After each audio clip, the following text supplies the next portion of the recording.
and welcome to our second episode of the You Had Me at Halo book club episode and book club podcast. And yeah, this is the second episode. It's been what, 11 months, I think. It's been 6 months since we did the first one. 6 months. It's been a while since the first one, and I wouldn't blame you if you haven't seen it. It's sitting somewhere buried deep in our YouTube channel. But this is an episode or a series we wanted to do more often, talking about the expansive lore and books and whatnot of the Halo universe, because there's so much. And joining us today is, of course, myself, Aarsal, also a member of the You Had Me at Halo podcast theme, and Jesse. Hello. Right. And I'll leave it to Jesse to introduce our newest member, who should be a new face to, I think, everyone here. Mm-hmm. You've heard her a few times on the Coffee with Cabeza podcast or live streams, possibly, but this is my beautiful wife, Amanda, who has played through all the Halo games with me multiple times, but this is her first Halo book, and you are great at reading books. You do it far more than anyone I know, and I wanted to partake in my favorite series with you. Hello. Yeah. Hi. So this is your first. So we'll just start off with something, maybe like an icebreaker. This is your first Halo book that you've read? Yes. What about sci-fi in general? Yeah, I read a lot of sci-fi. Okay. So right. not my first sci-fi, but first Halo novel. So I remember when Probably I first video game book, really, right? Have you read many video game books before? Any WoW books? Oh, or... you read the Overwatch. I read the first Overwatch novel. Overwatch is a novel? Yeah, it was a Hero of Numbani. I did not know that. Okay. Orisa and Effie, like Effie building Orisa. And sorry, I forgot to mention it, but the book we're reading, or we've read, is The Fall of Reach, the very first Halo book ever. So it came out before Halo. Yeah. Yep. Yeah. The first Halo thing in media. We would have started with this book when we very camera. We would have started with this book when we did our first episode 6 months ago, but we thought Infinite was releasing within like 2 months of the episode when we did it. So now we're finally back, and we're starting with the very first one, the precursor, pun intended, to literally everything, all the expansive media. Before we start going through the book, I believe Amanda wanted to talk a little bit about the author, Eric Nyland. Yes. He was born in 1964, and he's a professional technical writer for Microsoft. So he has a bachelor's degree in chemistry and a master's in chemical physics. So he's a smart one. For some reason, I thought he was a soldier. I thought I saw somewhere that he was actually a soldier, and I was like, that would make sense. But no, he's just a really smart guy. So I bet he was super cool in high school in the early 80s. So he's currently a writer for Microsoft Game Studios and focuses on story bibles, fictional assets, which are like backstories, and marketing materials. And he also coordinates with Microsoft localization, legal, and geopolitical departments. So he is still at Microsoft? Mm-hmm. I did not know that. I mean, I looked on the Wikipedia, so... Yeah. It's never wrong in Wikipedia. Never. I do wonder, they've got a huge new Art of Halo Infinite book. I wonder if that's the type of stuff he is involved in to like give the background for different assets they had to come up with. Yeah, he does very good at it. Work on like story bibles for all different kinds of their gigantic expanded universe.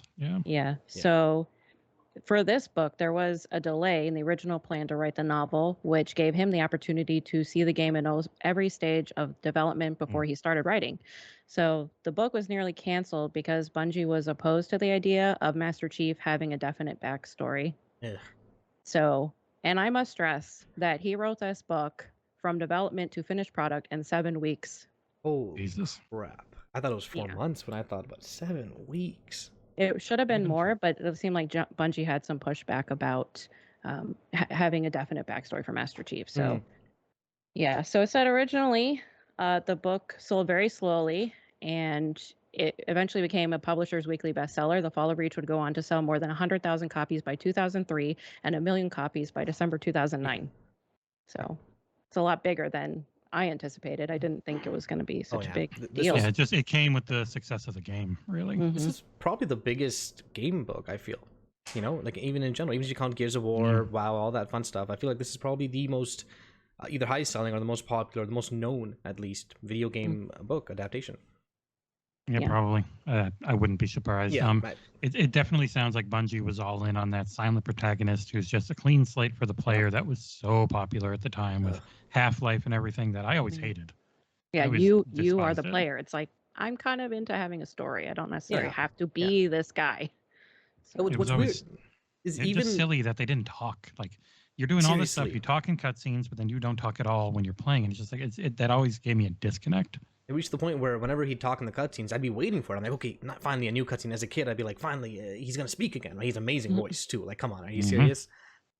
And Bungie kind of like just didn't want any of that. I guess kind of weird, man. Nope. They were just really dedicated to this. You are the last Spartan, and it's you, Yeah, and the last of your no one kind. else can exist, and there can't be this big backstory. It's like, well, I mean, why not? It adds so much to everything to have. You need a backstory for it to matter. If you didn't have have to leave one, it mysterious. yeah, It that's seems like much like more recently, within like maybe last 20 years, which probably didn't catch up to video game world, that character development is so important. Yeah. Yeah, it took a while, yeah, for sure. Yeah. But yeah, so that's about an island, who honestly is crazy. 7 weeks, that's ridiculous. Yeah, I didn't even know most of that. Yeah, what the heck? I didn't think he was still Microsoft, to be honest. I kind of figured he just was doing his own thing. I never bothered looking into it. Yeah, I don't think he's written a book like he did 3, I think, right? Yeah, he did. And then He I wrote don't know if he's done Ghosts of much else. Onyx. He's wrote novels on his own too. I need to get those. But in terms of the book, Fall of Reach, for those who don't know, those who aren't aware, the general premise is the story of the chief from child, literally, to the eventual super soldier, and to the eventual, title, The Fall of the Reach. The Fall of Reach. It's always kind of funny for me when I figure the title has this massive spoiler, right? Yeah. But it works. Even the game didn't have that spoiler. I guess people playing the game didn't know. I guess hearing his backstory more gives me an idea of why Bungie felt the need to change so much in Reach, the video game. Because they're like, oh, if we're going to have all this stuff, we're going to put our own twist on it type of thing. So, if you've ever read this book and played Reach, the game, for me at least, it definitely soured my initial impressions on the game. When I first played it, I'm like, come on, what are they doing here? Well, you play it again later, and it's okay. They changed some things, but yeah, this book was made like irrespective of Bungie. I feel, and also there's a lot in the game that they narrate the book in the game, but like through information that isn't made really clear. Yeah, like stuff we'll get into more as we go through the book. So I guess we can just start with section 1. There's a prequel, but it's basically just Master Chief when he was like 20 something doing a battle, and I kind of skipped that, to be honest. It was just action. It's not really. I think it was like added in, but in the first part, it shows Dr. Catherine Halsey and Lieutenant Junior Grade Jacob Keyes aboard a diplomatic shuttle and traveling to the colony world Eridanus 2, and their mission is to try and find children to participate in the secret military program. Very unethical. And it's funny. Program. People would say, "Oh, that 343's made Halsey more of a villain." I'm like, from the very beginning, everything about her character was always highly villainous. Because they also, like, you find out, spoiler: this program wasn't for getting super soldiers to fight the Covenant. It was getting super soldiers to fight other humans who were, fighting against the government. So even in this book itself, there's a line where it's like Cortana thinks of Halsey, and she's like, "Is she a monster or a savior?" Right? And like she's kind of judging between the two when she figures out the backstory. That's getting a little ahead of us. Yeah, and I also like to point out little things that I noticed that are kind of like, all right, that's a little dated, but they did point out that she was lovely, not beautiful, but definitely a striking woman for a civilian anyway. Yeah. Like, what does that mean? So I guess military women are supposed to be better looking? No, I think it just meant that Keyes. That was from Keyes' perspective, right? It meant that he was more used to military women, I imagine, right? Because he's been in military for like decades. Well, I think at that point he was like in his 20s maybe. So I'm not sure. Yeah, he was pretty young. I don't think they said for sure, but he was smitten. Yeah, it's like, but why though? Why am I smitten? Spoiler alert: they have a daughter. So. Oh, yeah, that's true. Yeah, if you remember from the second game, his daughter Keyes. We haven't played in a while, so you might not. Miranda. I reread all the overviews of all the games just so that I could Miranda remember. Keyes, who's in 2 and 3, is their daughter, but you never really hear that she's Halsey's daughter in those games because she doesn't like Halsey. So this is what my father found. So they land on the planet and they go to a school playground, and that's when they first are watching John, which I thought was creepy. These adults just like standing on the edge of the playground watching a bunch of kids play. So they were playing King of the Hill, and John was just being a little Really good. butthole Being kid, shit. kind of. Yeah. They're like, he was kind of, really throwing these kids around. And then she calls him over and, talks to him. And then she talks about luck, even though she says she doesn't believe in luck. But really, a lot of this book focuses a lot on luck Yeah. and how lucky John is. Yeah. And Mm.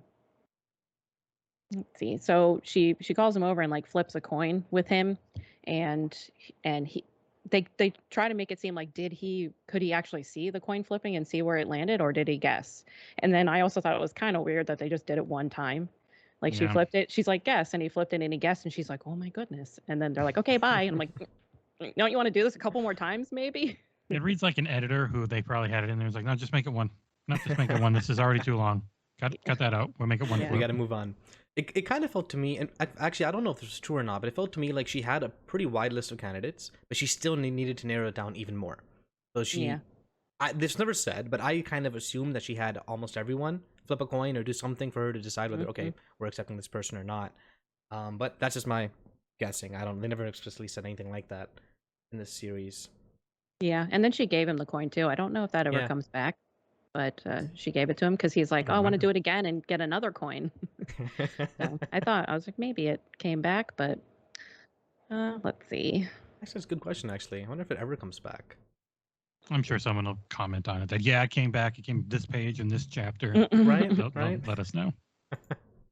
Some things about the part one is the way like Halsey was moving herself, controlling herself. You could tell right away that she's someone who like was committed, to whatever she believed was the right thing to do. She's like, I need to do this, no matter what. Yeah, but the other part of section 1 was when they bring all the children there. I think it was like 75 children, and they bring them there, and it's very disturbing because all the children have their own handlers, and then when Halsey is telling them you're not going to be able to see your parents again, and the handlers like grip the children, start to get upset and restless, and the handlers are like grabbing their shoulders and they were buzzing them stay too. there. They were hitting them like electric tasers or whatever the heck it's called. Yeah, I think it was mentioned. I don't know if they actually had to use them, but it was very disturbing. Especially they're 6. Yeah. So they don't really touch upon how the kids got there. It's just kind of mysterious. Like they kind of insinuate that they were kidnapped, and this was going to be a very bad program. Yep. And so the next. Yeah. Sorry. Go ahead. I was going to say. So in that aspect, in that part, I remember you get a point of view from the head of the trainers at the time, and he told these people, it was like, make sure they can't think about what just happened to them. Keep them busy, they immediately keep them have to hungry. stop them from. Yeah. The moment they stop and start thinking, no, none of that right now. That's always so much of the military thing is you need to stamp out their humanity and their individual their reaction and emotions. So, and then it goes on, I believe, to the very next day, pretty much, when they get their first training session, which is brutal. Yeah. I felt sick like reading it. Had they mentioned at that point what they left for the parents? Yes. Yeah. No, they didn't. They didn't. No, not yet. Okay. It comes later in the book that she's okay. reflecting, or her or Keys are reflecting on. Because I remember at this point in the book wondering, like, okay, they just took a bunch of kids, aren't the parents all freaking out? And actually, then you find out later. Yeah. Mm-hmm. Yeah. So he's 6 and having his first day of boot camp, but not just regular boot camp, like steroid boot camp. So brutal camp. Yeah. Yeah, the kids are, and that's when you see that he has stenciled on his uniform John 117. So that is where we get his Spartan thing. And just for shits and giggles, I looked up the biblical John chapter 1 verse 17, which was, for the law was given through Moses, grace and truth came through Jesus Christ. So I'm like, okay. I've never made that connection. It's probably not. Well, you never know. But authors can be really Western authors really, really love putting Bible stuff into their books. But it also, like, you can also attach meaning to anything. But I mean, the law was given through Moses, so he takes the law into his own hands a lot of times, because I think the Spartans, they're supposed to be like automatons, but they really point out that they don't have their humanity stripped. They don't follow blindly, like Master Chief. part of their directives are that they can make decisions if they have Yes. to, because Yeah. they're also smart. Yeah. Yeah. So I guess that's one thing. I'm not sure if we mentioned, but the children Halsey picked were like the best of the best in literal galaxies of Mhm. of things to choose from. She Yeah, looked of at trillions of people to go through. yeah, which kind of makes sense, I guess, why they're so good, I suppose, and why the project costs so much, I imagine. yeah, and they point out, or they introduce that their teacher AI Deja, and she teaches them history, mathematics, and physics after they do like the whole morning of brutal exercises, and they're throwing up and all of that. And I think there was one part where they grouped the children up and they had to fight for an objective, and then The bell, right?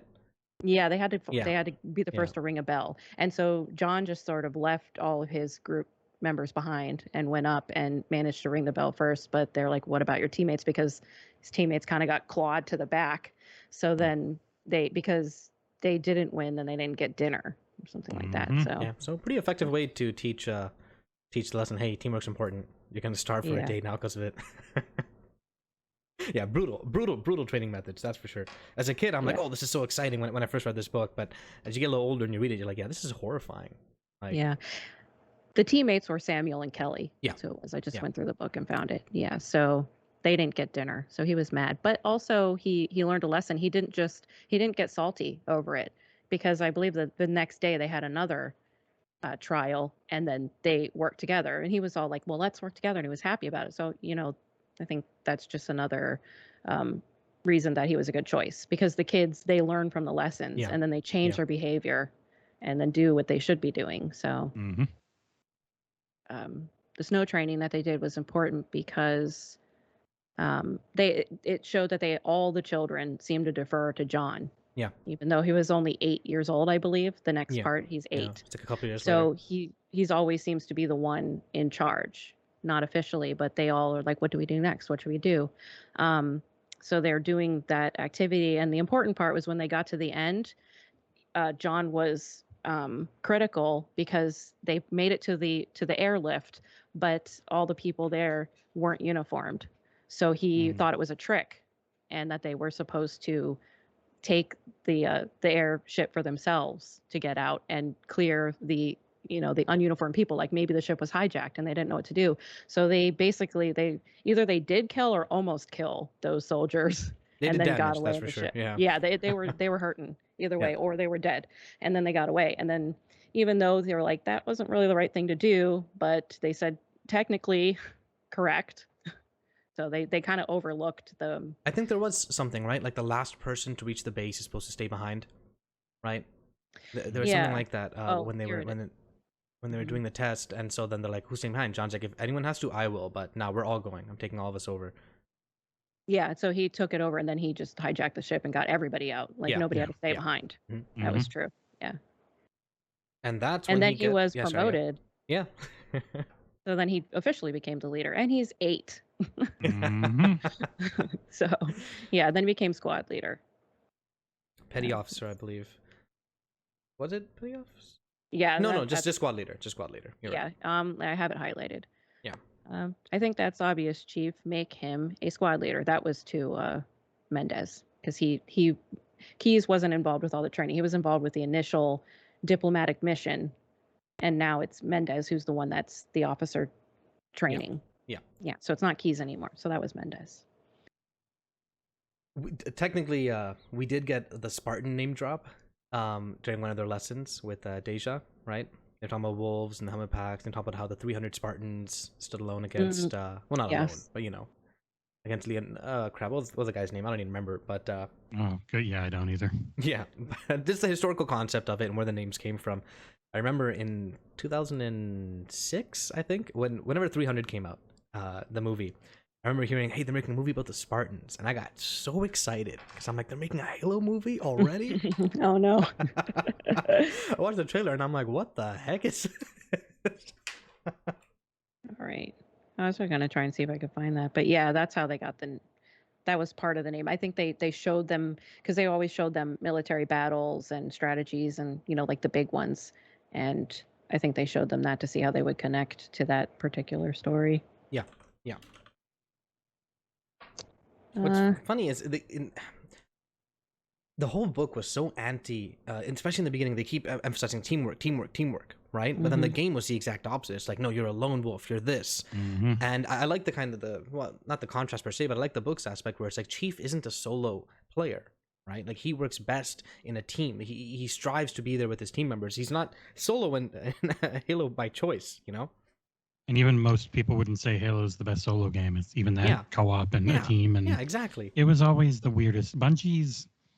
The leadership at that time for Bungie always struck me weird with this whole huge universe where you're one soldier in the midst of a giant battle, but you're like the only thing. You don't ever have constant companionship in any of it. It's always just you on your own with a voice in your head, essentially, telling you what to do. It just felt like a bunch of people who played Half-Life really liked Half-Life, and then they just I've got that stuck in my head, and no matter how much better the story can be, if our protagonist actually talks, I'm not gonna let him do it. Though to be fair, I don't think they expected it to really blow up as much as it did from Halo 1 to 2. Not just in terms of the scope of the game, but in terms of the universe and the book selling as good as it did and whatnot, you know? I don't think they expected it to be as big as it became at all. I don't think anyone expected it to be as big as it became. So the message that she was encrypting with Deja was coming from the commander. She was asking for bonobos.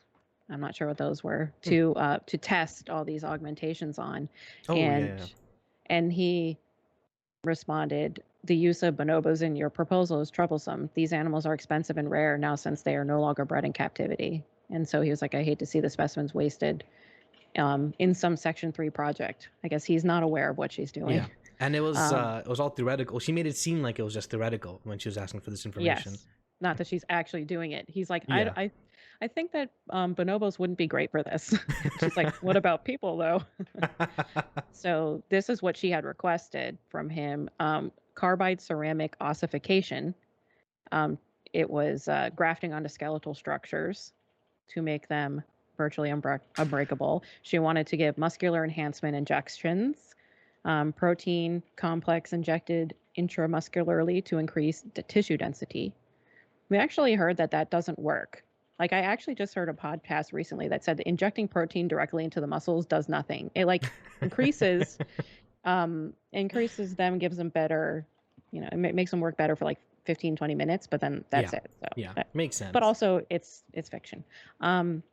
Catalytic thyroid implant for human growth hormone. Platinum pellet containing human growth hormone. Catalyst implanted in the thyroid to boost growth of skeletal and muscular tissue.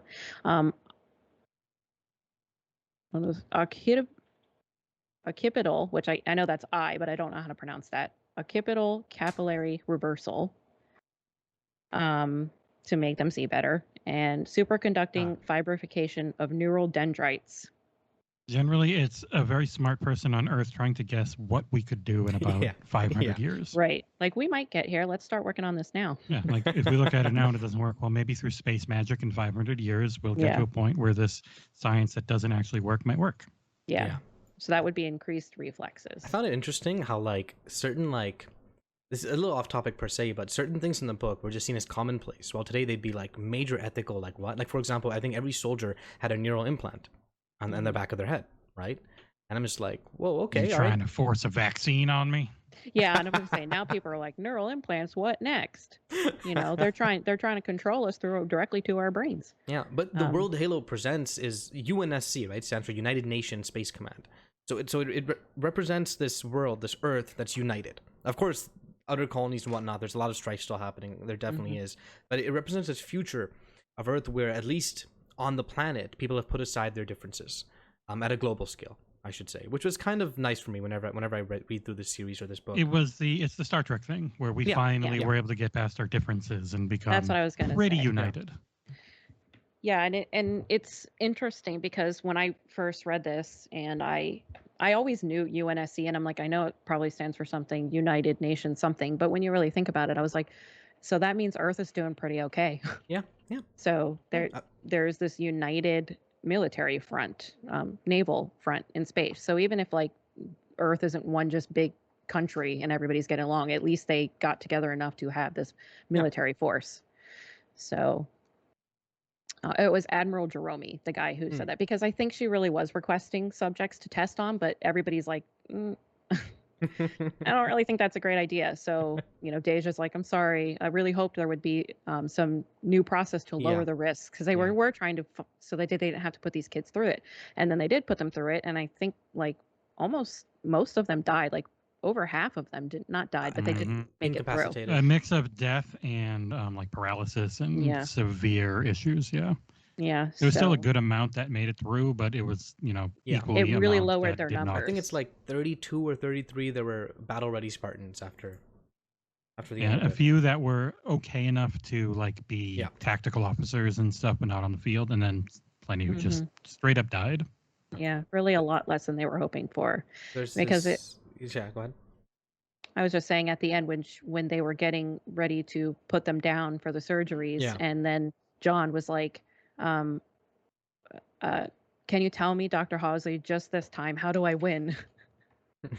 And they were like, oh no. And then she just said, you just have to survive. Oh, also, if we didn't mention it, this is when they were 14 years of age is when they were getting these augmentations. Yeah. I remember there was this nice scene where after the augmentations happened, not counting the fight, they were wheeling away the ones that weren't able to either recover on the right time or were severely mutilated. And John's like, what are you doing with them? These are my team members, right? Like, drop them. And they're like, don't worry, we're still going to utilize them. They're still going to get a chance to serve. And for John, that was like perfect. That's all any of us ever ask for. And it's kind of another show of his personality at the moment where it's like patriotism / this is who I am. This is what I live for, Yeah, they beat it into his head and pretty much brainwashed him into everything 100%. That they do matters and they're always right, and being able to serve the UNSC is the pillar of your existence, and it should be the only thing you care about. Yeah, he's fed into it. Yeah, he's about it. I was trying to find the numbers of how many. They did also have like a funeral. The kids that didn't make it, they had like an official funeral. They were ejected into space in their little pods. He was upset about it. Well, and then after they have the funeral, they're just like, all right, now Deja wants to go over some more organic chemistry and complex algebra. Like, let's get back to work. It's crazy. It's And then Mendez, like, he actually, because, John was still like upset. So then he had a little chat with him, and, sometimes the soldiers under us have to die. Not everybody's going to make it. And then because he was like, what did I do wrong? Even though it was just the surgery, he didn't do anything wrong, but he takes his job so seriously that he figured it was his fault somehow that they died. And then the next was one of my favorite scenes was with his new augmentation. He goes to the gym. Yeah. And then he completely annihilates the ODST that they come in like, they're like, who are you? You're 14? Probably doesn't look 14, but then they start, prodding him a little bit, and they're basically like, well, come at us. And then he just completely annihilates them in like 5 seconds. Yeah, he still had the baby face, but he was jacked. Yeah. Oh man, that scene, the way it's written is so well done. It's like the pin drops, and he should have heard it, but he hasn't yet, because he's just seeing everything move so slowly. If it isn't clear already, at least personally, read this book. If you're watching this and you haven't read this book and you're interested even marginally in either Halo or reading or sci-fi, read this book.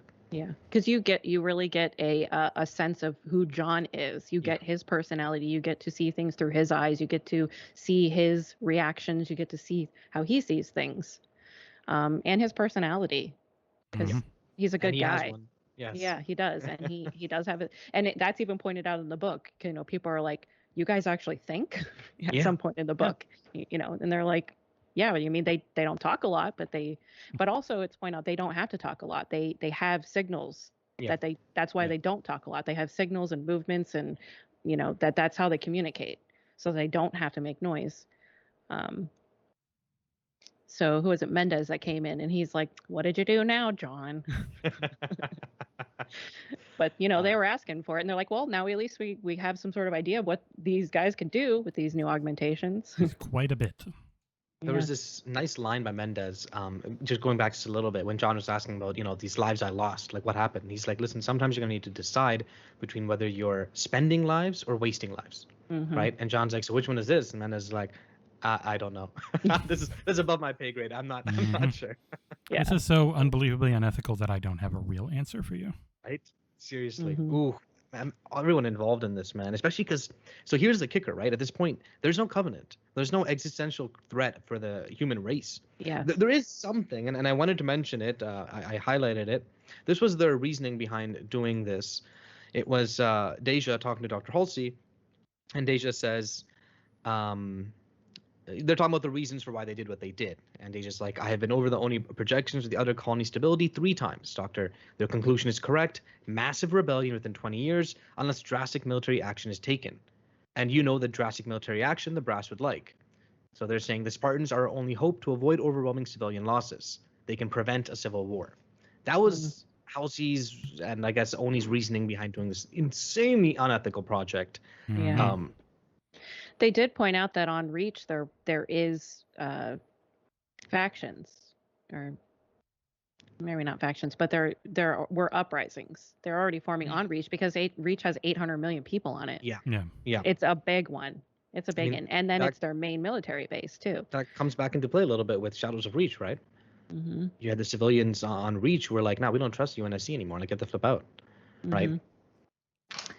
And next, they have to find them new facilities to train in because they can't train with the soldiers because they're too strong.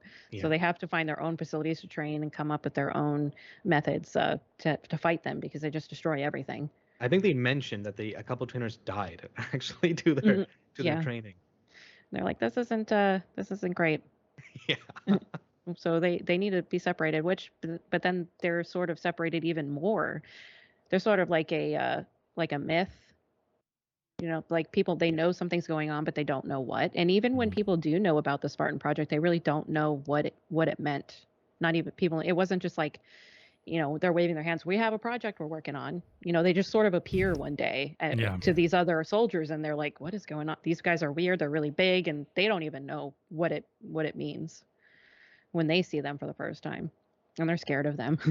Yeah, because they're enormous and crazy looking.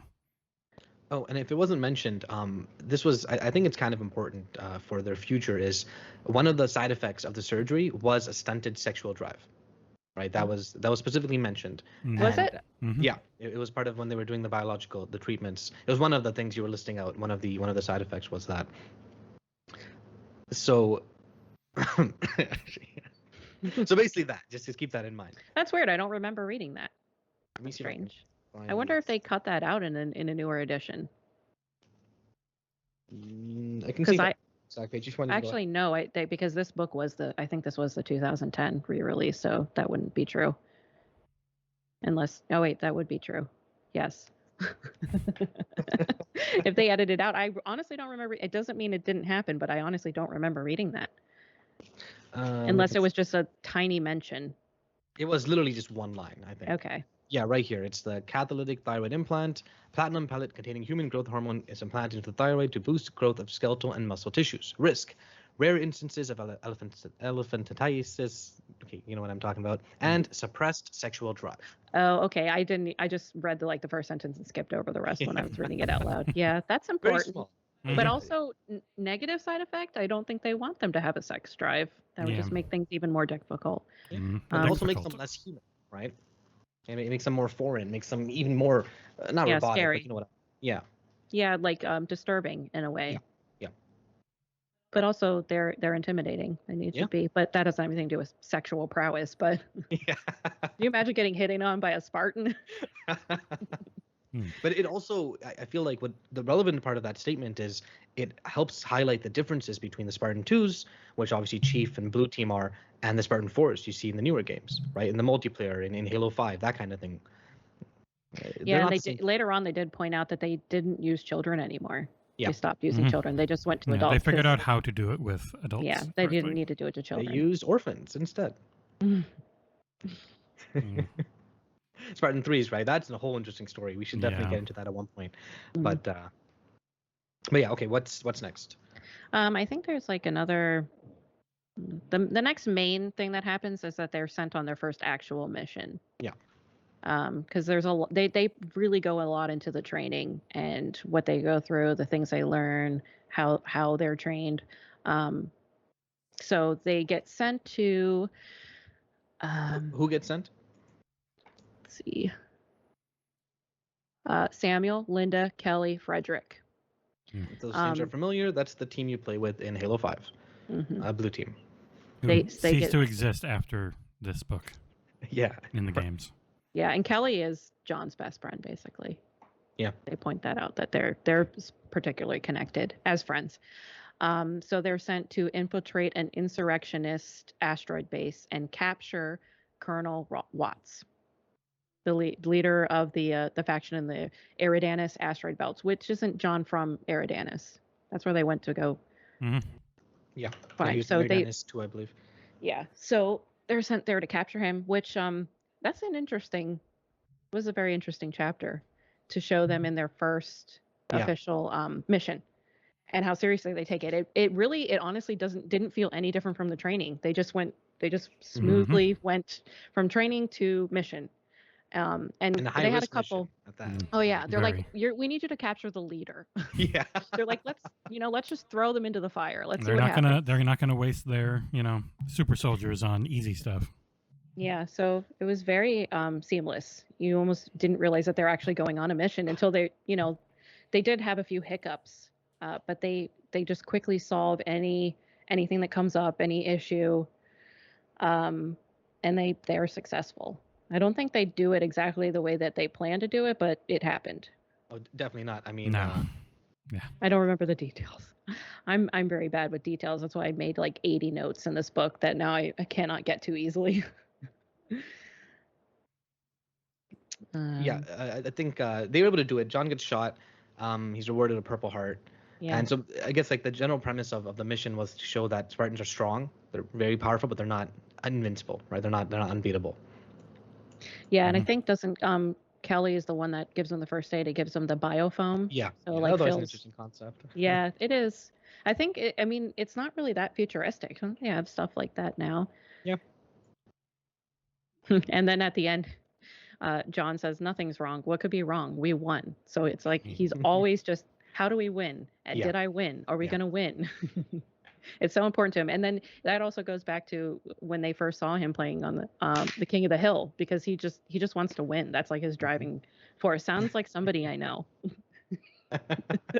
Even when he wins the Hedge of Till, he's like, "Hey, nice, I won. I want to win again. Let's go." Yeah, like, can we do this again? And then the Covenant appears and says a single Covenant warship exterminates the entire surface population of the outer colony Harvest.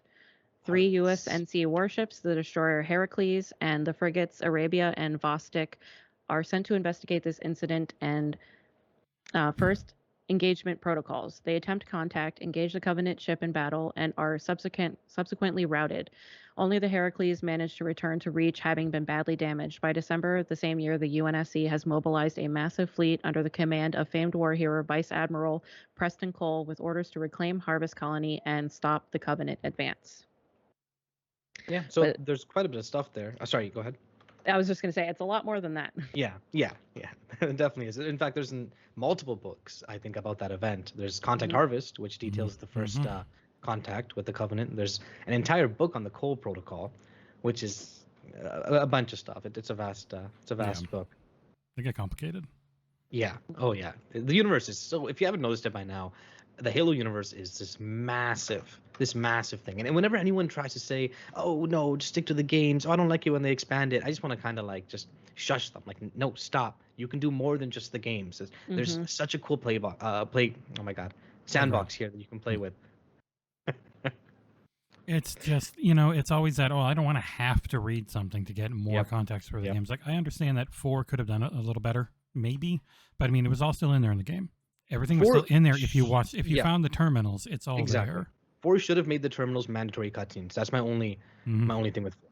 You shouldn't have had to dig for them, and especially not the Halo channel, the MCC. Oh my god. Yeah, and they finally got rid of that in the MCC. Yes. You just watch it right in the game now. It's great. Oh, and also I just found out the coin does come back. I think it was taken. It says Chief said you fought the trainers when they took this away from you and broke a few fingers, as I recall. Oh, And yeah, then yeah. he gave him back the coin that had been taken from him.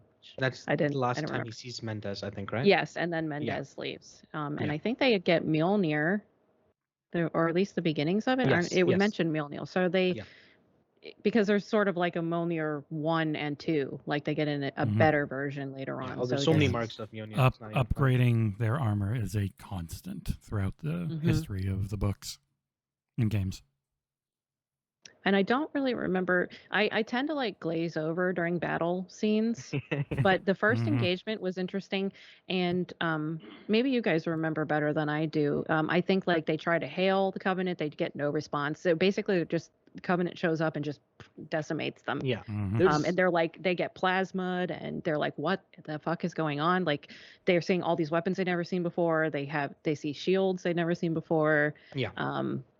You're like, everything is shiny and pretty and reflective, and the ships are just nothing. They're like they completely before, so outclassed, right? They have They no idea what's mentioned going that. on.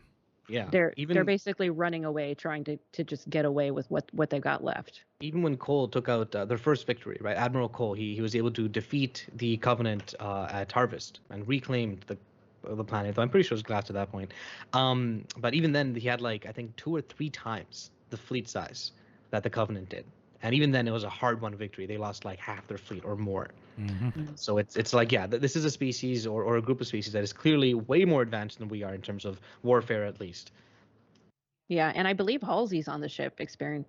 Right, she's there, isn't she? Isn't she there Are you talking experiencing? about the first battle? Are you talking about Keyes' battle? Because we don't see Cole's battle. We don't see the Battle of Harvest. Right, not in right, this right. But do they get to engage? Because doesn't Halsey kind of That's- take over? That's later. That's when they're going back to Reach to get Mjolnir. Actually, no, you're right. Because I'm just kind of slowly paging through the book, and she Yes, yeah. she sort of just takes. She's the civilian, but she just sort of takes over the whole ship. She's like, we're gonna do this and that, and they just kind of let her go with it. They're going She's to a another very planet. dominating personality. Yeah. Especially for a civilian, right, Matt? Civilian who's in the Office of Naval Intelligence, so she actually can pretty much take over. It seems half the time. After the big battle at Harvest, Halsey kind of early graduates them, and she takes them to this planet called Chi-Cheti 4, which is where the Project Mjolnir is located. That's what you're thinking of. On their way to the planet is when they meet a Covenant Right. ship. Yeah, Yeah. because even though the first encounter is in the book, it's got quite a long passage in the synopsis, even though it didn't really happen. Yeah. But then they also engage when they're on the way to get Mjolnir, because at the end of the chapter they're like, Mjolnir will make you better than we could ever imagine. Stronger So than we could ever have imagined. yeah, we gotta go get it. Yeah, and then Halsey sort of takes over during that engagement. I think she said she wanted to do a flyby. Or no, somebody else said they wanted to do a flyby. Yeah, Anyway, in general, the leader of the ship was like, "No, I'm not taking orders from you," and they try to attack, and it clearly doesn't work. And then Halsey's like, "Do something," and the guy's like, "Okay, fine, do it." I think it was them like trying to dodge the salvos or something. But even then, even though they make it seem like you hate this guy, right? Because he's not listening to the people who clearly know better. They still imply where he's like he's willing to die to get what needs to be done. Which is I feel a common theme throughout the book, where it's a lot of these soldiers or these commanders or whatever, they're willing to lose their lives and they have no problem with it. yeah, they're like, anytime somebody says, "Hey, we need to do this," they're like, "Okay, no problem." let's go. And it felt better and more earned than it did for me in Shadows of Reach, where he tries to do that a lot, where he introduces a character and you just know they're going to die. Here's this all-time famous race driver. It's like, oh, she's dead. She's not going to last very long. Speaking of people dying, after they pick up Mjolnir, which is again the armor, but without the usual stuff we know. So without the shield. Instead, it was just it hyper advances the reflexes. It gives them more strength, more agility, that kind of stuff. Can flip a tank. Yeah. But I think they even showed one part that always stuck with me was they're showing like test videos of like Marines testing the armor. And one of them like turns his body, and it just turns all the way, like 180 and 360, and the guy just dies. I was like, what? Okay. Yeah, they show this to them before they even give them. They're Yeah. like, "Hey, take a look at this," because it's always like they're testing to see if the Spartans ever have a breaking point where they're like, Yeah. "I don't think Yeah. so," and they never do. And they always show them everything that could happen to them, the risks. They explain everything to them, and they're just ready to go. And that showed them fitting Marines with the Moliere, and they just get torn apart basically because they said that the suit it cannot be powered down, nor can the response be scaled back. Do you understand? And they just say, yes, ma'am. So you can't adjust the power of the suit. Like it is what it is. Yeah. Even when John first puts his suit on, which by the way, I didn't catch this when I first read it. It only really hit me when I was watching the games. You can't just take the suit on and off. Like this is like an intricate piece of machinery. You need like technicians, multiple technicians to put it on, or that machine they have on the Infinite, for example. You know, like this isn't like a power suit you just jump into. Yeah, it's a bunch of pieces that really have to be put together by you can't you just stand there in a T-pose, letting everyone else actually make it work. Yeah. Yeah, they because she asked questions, and John raised his hand. When do we get to try them? She said, right now. She's like volunteers, and every Spartan raised their hand. Yeah. And then she allowed herself a tiny smile, and she surveyed them, and finally she turned to John. He said, "You've always been lucky, John." She said, "Let's go." So I don't know. I always like their dynamic because she's so domineering and such, and she's always so tender with him.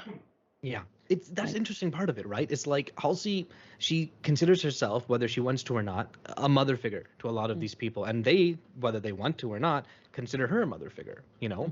But at the same time, she's the one who is responsible for bringing these people here, for ripping them away from their homes. And at this point, do we know what happened to like their families at the time? Not yet. Yeah. But she often reflects. Yeah. Not often, but every once in a while, she's like, "What did I do?" A lot of bad so shit. then, yeah, I know, and I'm sort of like, I don't know if it's just because I'm jaded or I've read like a lot of sci-fi or a lot of books, and I'm just like, eh. Yeah. I get some people. Some people might read the book and they think that's the most horrible thing, but it's just like that happens all the time, though. It really does. Yeah. People are human test subjects even now. Yep. Yeah. Probably so much more than we even know. How many child soldiers do you think are out there today? A lot are still out there. It's, I think, crap, completely lost my train of thought. Oh, it was a good one too. You can go on. I'll, if I remember it, I'll bring it back up. Okay. Let's see. Oh, yes, I caught it. Sorry. I think, and Don pointed this out earlier, and I love that Halo 4 opened with this because it's something everyone who's plays the series should understand, which is Halo 4 opens with some ONI member interrogating Dr. Halsey, who's under arrest or something, for all the stuff that they themselves approved. So that always felt kind of weird to me, that they're like, she went further.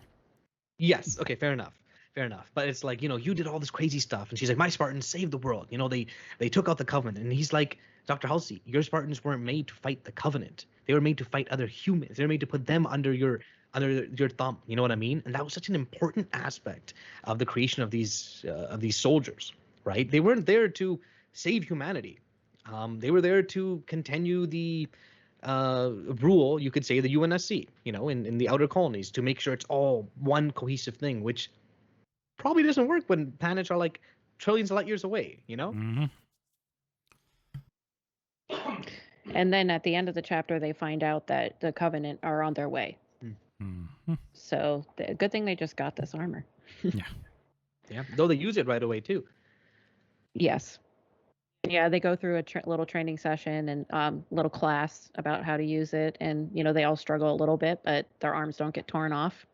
Yeah. So they don't spin they're in happy half. about that. Well, I meant more that same ship that caused them to that was harassing them before they landed on the planet.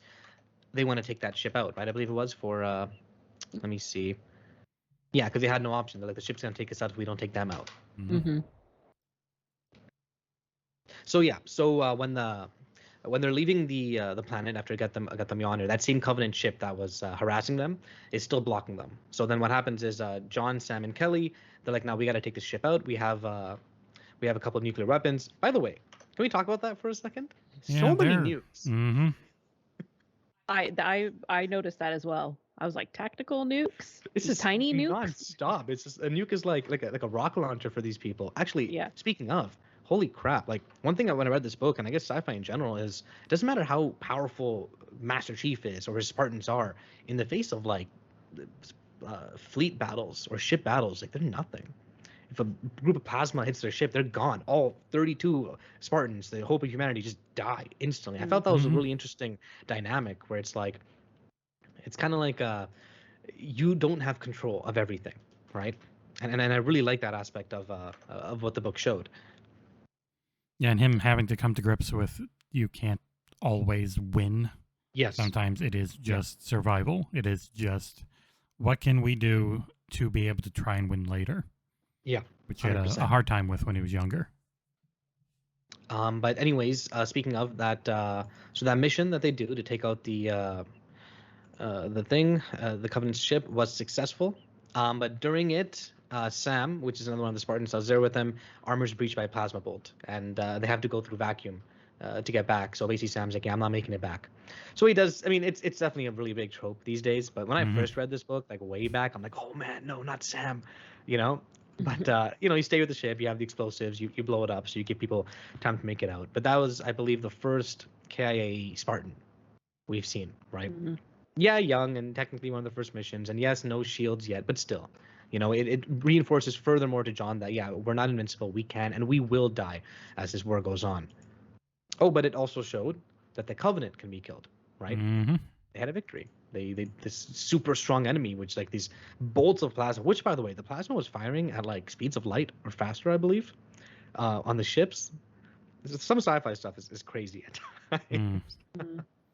Well, and oh, you go. I was going to say, as crazy as the Spartans are and how willing they are to die for the cause, they also tell them their lives are valuable. Live to fight another day. Don't waste your lives. So like, don't try and be the hero. And your lives are important to us. So yeah. They don't want them to just go hog wild. Sam's sacrifice was spending a life to save a bunch of others. Yes. It wasn't just throwing it away. Also, this was the first case of what's not a running meme, but a running theme throughout the entirety of Halo, which is the whole MIA aspect of Spartans, right? It's for moral purposes. The UNSC never declares a Spartan KIA officially. Killed in action, missing in action. Every single Spartan that dies is just missing in action. They're still around somewhere. Don't worry, our Spartans are unkillable. They'll find propaganda. a way back. Yeah, 100% was propaganda. So much of it. Makes you wonder, though, right? So many of these planets have probably never seen the Covenant, never seen it anywhere. And if you extrapolate, like what we have today, where a lot of these guys are like, COVID doesn't exist, I can't see it, and stuff like that, It's no wonder that you have people that are like, no, this is all just a lie, or stuff like that. This book didn't delve on it much, but other literature and media definitely does on that aspect. They get a little more mature and political in the themes. Yes. And then, so this is the part where some of them get sent to the ship and then some of them get sent to the ground because there's an occupation of the city. Or am I too far? Yeah, no, you are. Yeah, though this was technically before that happens is the Keys loop. Yeah, the Keys loop. Yeah. Oh, that was when I first read that, I'm like, oh, this is so cool.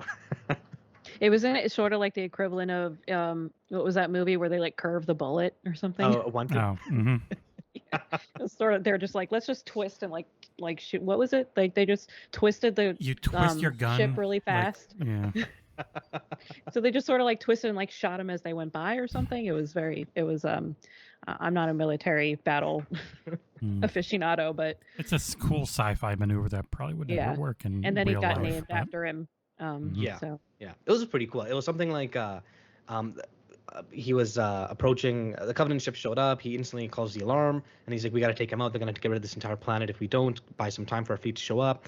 And then you had a couple of his crew members, or just one actually, like, no, what are you, crazy, he's going to kill us, we got to go.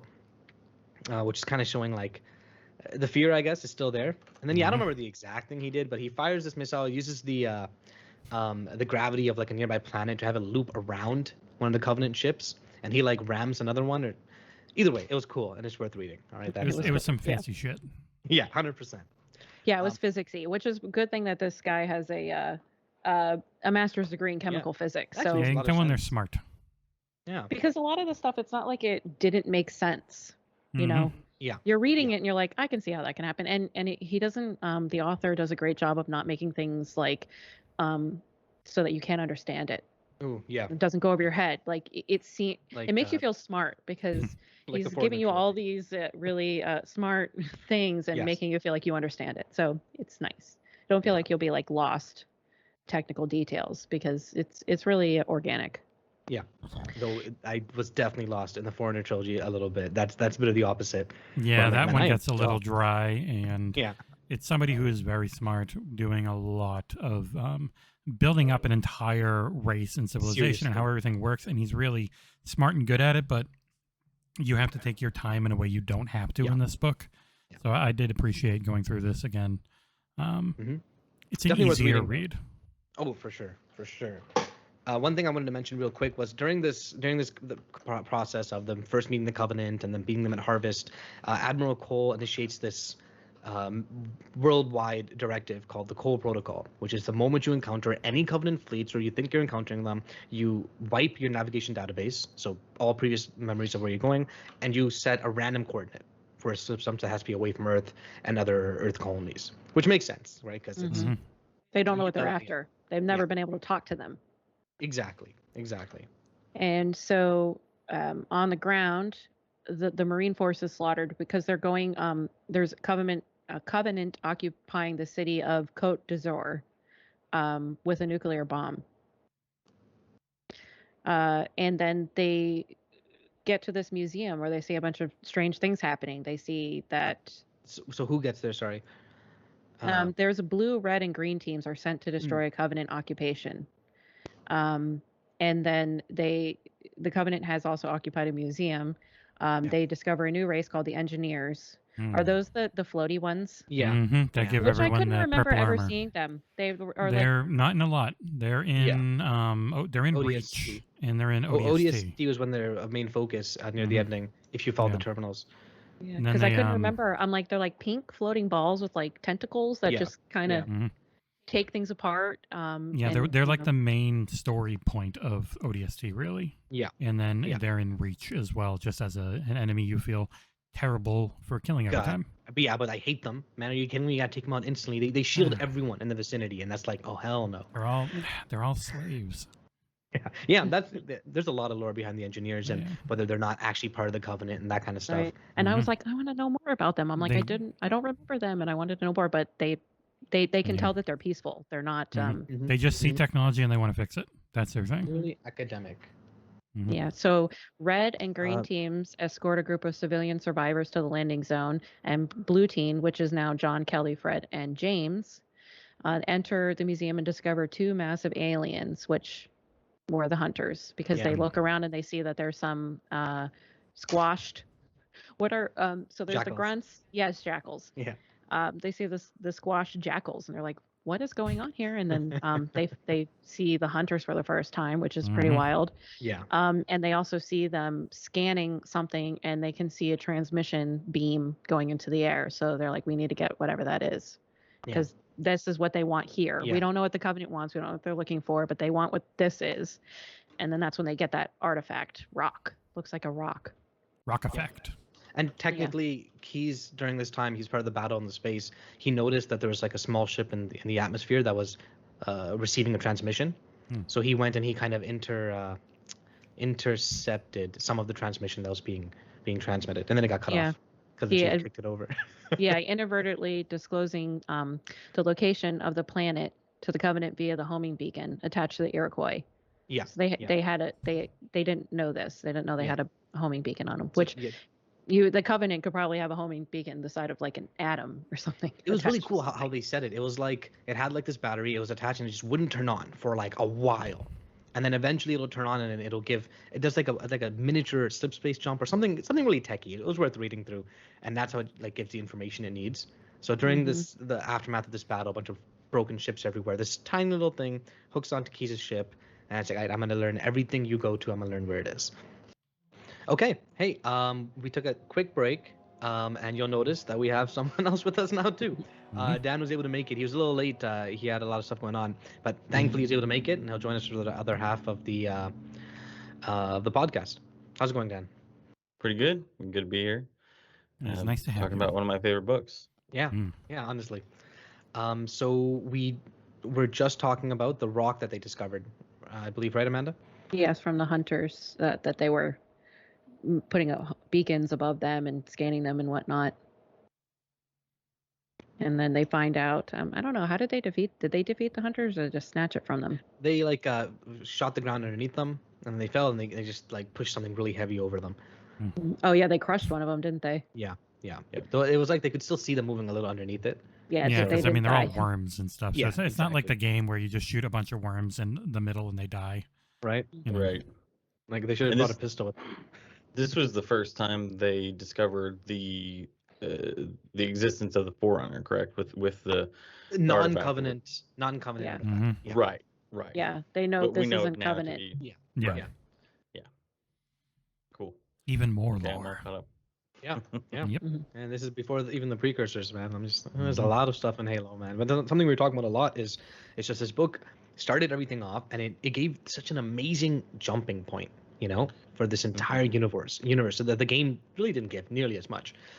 Well, that was the So thing. right. As you like the games and you play the games and you read the books, and like, holy shit, I can't wait to see what the next game's plot is like. And then they wouldn't use any of it. It would just be its own thing. And it's like Bungie was just fighting with Microsoft and everyone who wanted to do more lore and more story stuff with our We Want Gordon Freeman 2.0 Master Chief character who barely ever talks. And if I remember right from interviews, I think Staten always wanted it to be more in line with the books. I mean, I could be wrong, but I swear I've read several interviews where that was the case. But Wouldn't surprise me. with how much he likes writing and how much he's writing now for DLC and stuff, I Exactly. definitely think he was on that side of things.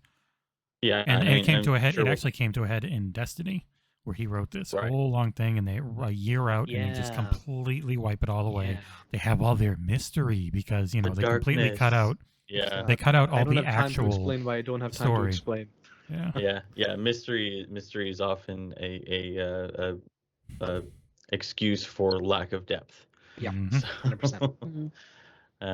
But yeah, I think to your point, Jesse, even if you just play, like, at this point, we still have plenty of Spartans alive. And even by the end of the book, there are plenty of Spartan 2 specifically that are alive. So the fact that one starts out with this false pretense that you are the last remaining Spartan is problematic in itself. Yeah. Yep. Even though I am a sucker for the lone wolf trope, like it's one of those tropes that I'm a sucker for. As a kid, I very much enjoyed the back of the game where it's like the last of your kind, stuff Yeah. like that. But Yeah. eventually you overgrow that, right? You become Right. something more, something better. Yeah, I think like the older you get, the more you appreciate that you can't just do it alone. You can't do everything alone. You Yes. need to have Absolutely. people. Doesn't work out like it does in the video games. Yeah. Yeah, exactly. And I think a lot of video games have moved on to that now. Now they're more like you need to have people. You can't just have one person doing everything. And they've gotten more Um, powerful too, where they can actually try and do that and have people around you. It doesn't always work perfectly, but older games, a lot of times it was just you because having more than 5 enemies on the screen would make everything grind to a halt. Yeah. So, Right. That's true. They only had so much ability. Like to- how many grub do you kill in Gears of War? Like a stupidly high number for a single person. I'm Well, like, that was going to be my first Yeah. thing. I mean, that's the first example of exactly what Amanda was talking about, right? I mean, it's the game from the get-go was built around co-op, but not Yeah. so much that you were a clone of each other, but you were Yes. one of 4 in this squad, and the second person played Dom. So to that exact point, I mean, I think tying in with this, that's kind of one of the things that I liked about Halo Reach, the game, but that's from a loric standpoint, that's probably the only thing Yeah. I liked Yeah. about I really And like even- Reach. That's one of my favorites. Even with It's- Reach, you had it's- the lone wolf concept of the main character. He was someone who usually literally. worked alone. Yeah. Yeah. He's a Wait, what is his replacement name? for Yeah.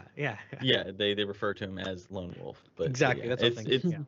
it's it's definitely one of my favorite campaigns too. It's just from comparing it to this, and you go look at that, it's like, oh man, they Yeah. completely We retconned a bunch talked of about stuff. a little earlier where I'm like, when I first played Reach, I think I had just reread this book too in preparation, and it kind of Mhm. soured me on a Yeah. fair bit of the campaign. But when you go back to it afterwards, I'm like, no, this is still pretty fun. Yeah, you know? it's Yeah. really It's well a- made. It's just there were Yeah. some confusing changes, I guess. Yeah, I think because you couldn't stick quite to this story and have it be a practical gameplay. Mhm. Well, no, Really, my Right. issue with the game is that they shoved in Cortana and the Pillar of Autumn when they really didn't need to, but I guess they wanted it to connect Yeah. directly with Halo And Combat Evolved. sometimes I was wondering maybe in Reach they weren't getting the whole story. Everything was happening so fast. Yeah. And I know they did make a change, like they're saving half of Cortana. Cortana's not complete, but in the book she's complete. She's already Yeah. been the Right. AI of the Pillar of Autumn, and or not the it was Pillar. Yeah, Pillar of And Autumn, so I, It's the like, yeah, there's like changes were they're adding stuff where it's like the whole latchkey discovery in the game. Yeah. And Mm. like Yeah. they tried to add and change it a little bit. In hindsight, it's not as bad as I felt at the time. I was playing, this is all just really weird Yes, compared to the yes. book. In hindsight, it's not as bad. Yeah, 100%. I mean, But- yeah, one of the big. or- Go ahead, I don't Amanda. know. I'm trying to like make it work, but I thought It's maybe tough. yeah, it's hard to make it work. There's But some I just journals that came with the Reach collection, which kind of connects it a little bit, like Yeah. Halsey's journals. But I just thought maybe the Noble Six weren't told the whole story. Maybe Mm. they were told something different. Hmm. Right. Noble Team, yeah. Yeah, I mean, Yeah, she's always pretty damn manipulative. Oh, Halsey? Oh, 100%. Yeah. Yeah, I mean, I guess I missed the part earlier where I agree she is, but I think you look at Bungie's depiction of Halsey versus the books as well as 343's, and it's kind of two different people. I mean, Yeah. you think about when Halsey first interacts with John, and she, that interaction ends, and she calls him John, and then she chides herself for caring because she doesn't want Yeah. to get too close because Yeah. of what they will eventually become. And throughout Halo 4 and Halo 5's interactions, or how Halsey reacts to news about John and whatnot, there's clearly this kind of matriarchal Yeah. relationship. We talked about it a little that- earlier, where it's like Halsey, whether she wants to or not, considers the Spartans her kids, and the Spartans, right, whether they more want to or so not, than Miranda considers them her mom. sometimes. Mhm. Yeah, oh, definitely. We can actually tie it into the next part of the book because the next section jumps ahead to 2552. Oh, yeah. And that's when we find out in the book that Halsey's reflecting on where the Spartans came from. Oh, perfect. Yeah, that's Yeah. right. She said, Mhm. with all the attention on the Spartans' heroics, no one had thought to question their true purpose or their origin. If the truth ever came to light, abducted children replaced by fast-grown clones, the Mhm. risky experimental surgeries and biochemical augmentations, public opinion would turn against the Spartan project overnight, because now people know about the Spartans because they Right. basically are the ones that Yep. saved this whole city, and so now they're like public knowledge and everybody knows about them. And I thought, like, as a parent, I was like, would it be worse to have your child kidnapped and not know what happened to them, or to have your child replaced with a clone?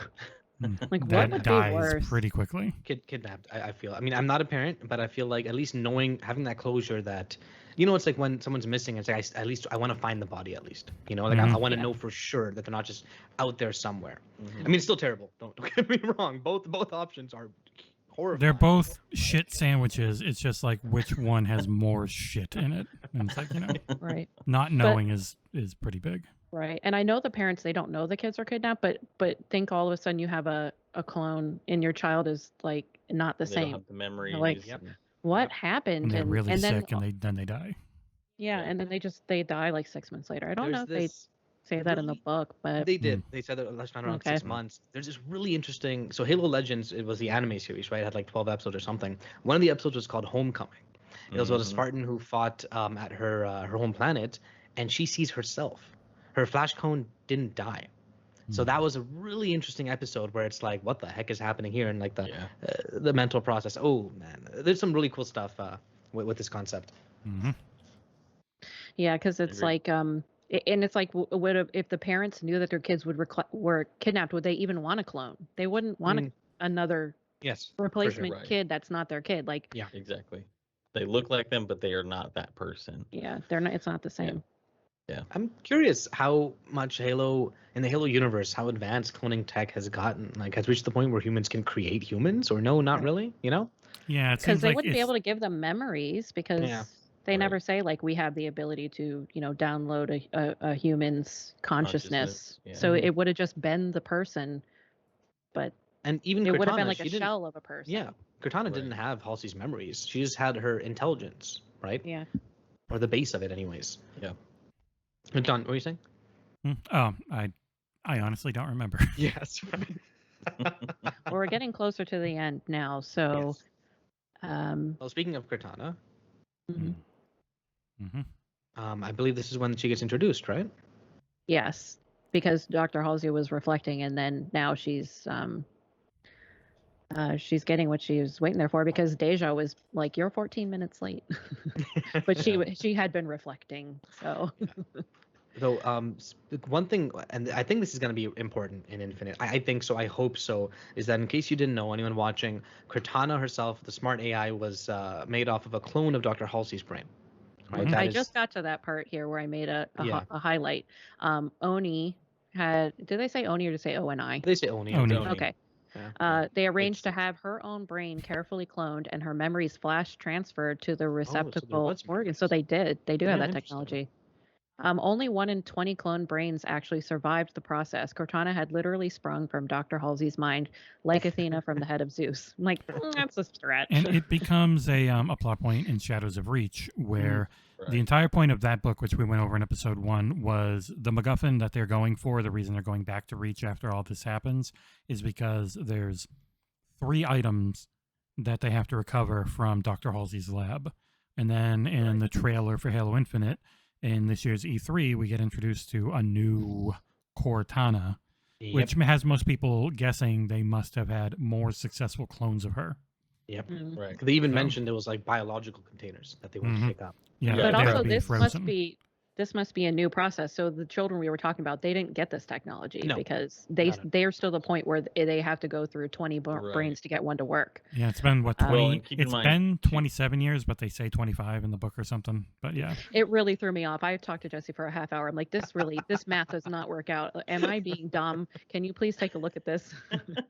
Well, and the other thing too is they talk about cloning the brain, but I think in Halo Legends specifically, they allude to the fact that cloning other organs had not been as viable. Mm. So that's why Cortana worked, but they still haven't had full body clones and things like that. Yeah, because clone the chief a bunch of times, right? right, yeah, I know they would be like, well, let's just take this specimen. Yeah. He's the best one we have. So this is also where we are introduced to Cortana, and also that they have upgraded Mjolnir armor. Mhm. Mhm. So Mm. Cortana's eager to go. She's ready to be a part of the operation with the armor and everything. But they use her as the AI for the ship first, though. They don't put her into the armor right away. She becomes a ship's AI. A Pillar of What was it Autumns? I believe the first. I believe she's supposed to be both, right? Right. I thought her first interaction was the training session with The live Yeah. fire mission. with Yeah. Yeah. right. Right. Mhm. Yeah, I did skip Yeah. over that because John is coming to try on the new armor, and she wants Yeah. to watch him. Yeah. Uh, And this is after there was like a small scene of it's like I can pick who I want, and she's like, yeah, sure. And she like Mhm. looks him over, then kind of just instantly picks John, probably because Halsey herself had a preference towards him. Mhm. It always felt that way. Like Mhm. Yeah. Halsey's feelings for John transferred Always to came Cortana, through. pretty Like much. the Yeah. baby Yeah, kid. the you know? Spartans are the babies, but John's the favorite baby. I mean, Yeah, that's 100%. 100%. Yeah, and also Halsey's kind of trying to sway her away from that because she's Mhm. like Yeah. she doesn't know if it's her memories and her preference that's Mhm. making that. She doesn't really want to have that much sway over the future of everything. So Right. she's like, you've read everything about him. You read his CSV. He's not the Um, smartest, right? Yeah, he's not the smartest or the fastest or the strongest, but he is the bravest and the luckiest and the Yeah. best. And in my opinion, the best. I'm like, okay, Mm. Halsey, of course. He's not the best at this, that, or the other, but he is the best. But I mean, somebody doesn't have to be the best in everything to be the best. Right. You know, they could be, Yeah. you don't have to be the strongest or the fastest and the smartest to be the best. Sometimes the best leaders, aren't the best at everything. I guess Yeah, is what I'm most saying. of the time. And John too was like I mean, he's the epitome of what you would want from a good leader, in that he was selfless. Like, think back to when they hijacked the Pelican from the dudes in their first training mission out Yes. in the wild, and he was like, he says something along the lines of, I was the last one on, so if anybody had to be left behind, it should be me. Mhm. And he's always putting himself in the line of fire, whether it's literally or metaphorically. So Yeah. Which is And kind of I think ironic. this is a. Go Oh, ahead. sorry. No. Go ahead. I think this is an interesting question because Halsey asked, "Could you sacrifice him if you had to, if it meant completing the mission?" And I think she's trying to ask herself if she would be able to do that. That's Yeah. interesting. I didn't catch that. Yeah. Huh. Yeah. Huh. That's a smart She's book. like, huh? "By the way, Mhm. do you Yeah. think you could do It is that?" a- Because I don't think she knows if she could do that. It's a really smart man writing a lot of really tough moral quandaries that don't have an easy answer. Yeah. But Cortana Agreed. just says, "My priority alpha order is to complete the mission." But she does say the Spartan safety as well as mine is beta level priority command. I mean, Right. they're not the highest, but they're definitely they need to save themselves if they can. And then so Dr. Halsey's like, "Good, then you can have him." And so now it's she has to pick says to pick your ship candidates for the mission. Yeah. Oh, So there, the pillar there was of also a plot point in the Reach game where the only other one that she was close to picking was Noble 6. Oh yeah. He was there choice number Yeah. 2. They just And threw Noble that And that in. was Six because is a- that was your avatar. I mean, Yeah. it's a You can metaphor for customize you. it. Yeah. He's a Spartan Right. 3 though, right? Technically. Yeah. Yes. Yeah. And that was one of the biggest problems that I had with Reach, was that Spartan 3s were retconned into Yeah. the lore Mm. to be at Reach, even though they, if you read Yeah. Gus Vonix and everything after that, that was never the case. Yeah. And it's difficult because you can't foresee something like that. Right, So yeah. they have to retcon because Yeah. you can't at a foresee certain point. everything. Right. As long as they don't do But it. I mean, like, completely Carter- wipe things. Mhm. Right. Carter was a Spartan too, though. So was George. So it was one of those things that's like, they could have easily picked, Gray Team or anybody else. And it's just a weird thing of why. I feel like it was one of those classic examples of Bungie saying, no, we're going to make this decision ourselves because that's what we want to do, not because it's canon or anything like that. It was just, I don't know.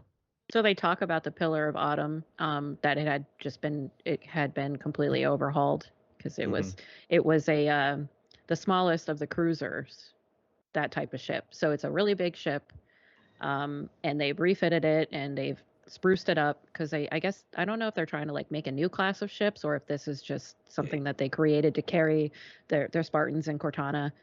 It was for the primary reason was they needed a ship to do some kind of secret plan to get Spartans on board a Covenant ship and then try and find their home place so they could at least talk to them like, hey, what the heck are y'all doing for 25 years killing all of us, And I believe the reason why they stuck with the Pillar was because it was an old ship, and then like human to human fighting, the thing didn't make any sense. It's massive, like armor wasn't really that needed, but they figured with Covenant weapons, the armor actually helps a lot in terms of the plasma fire and whatnot. Yeah, Yeah, they don't they just need to go get down some tech. immediately. Yeah.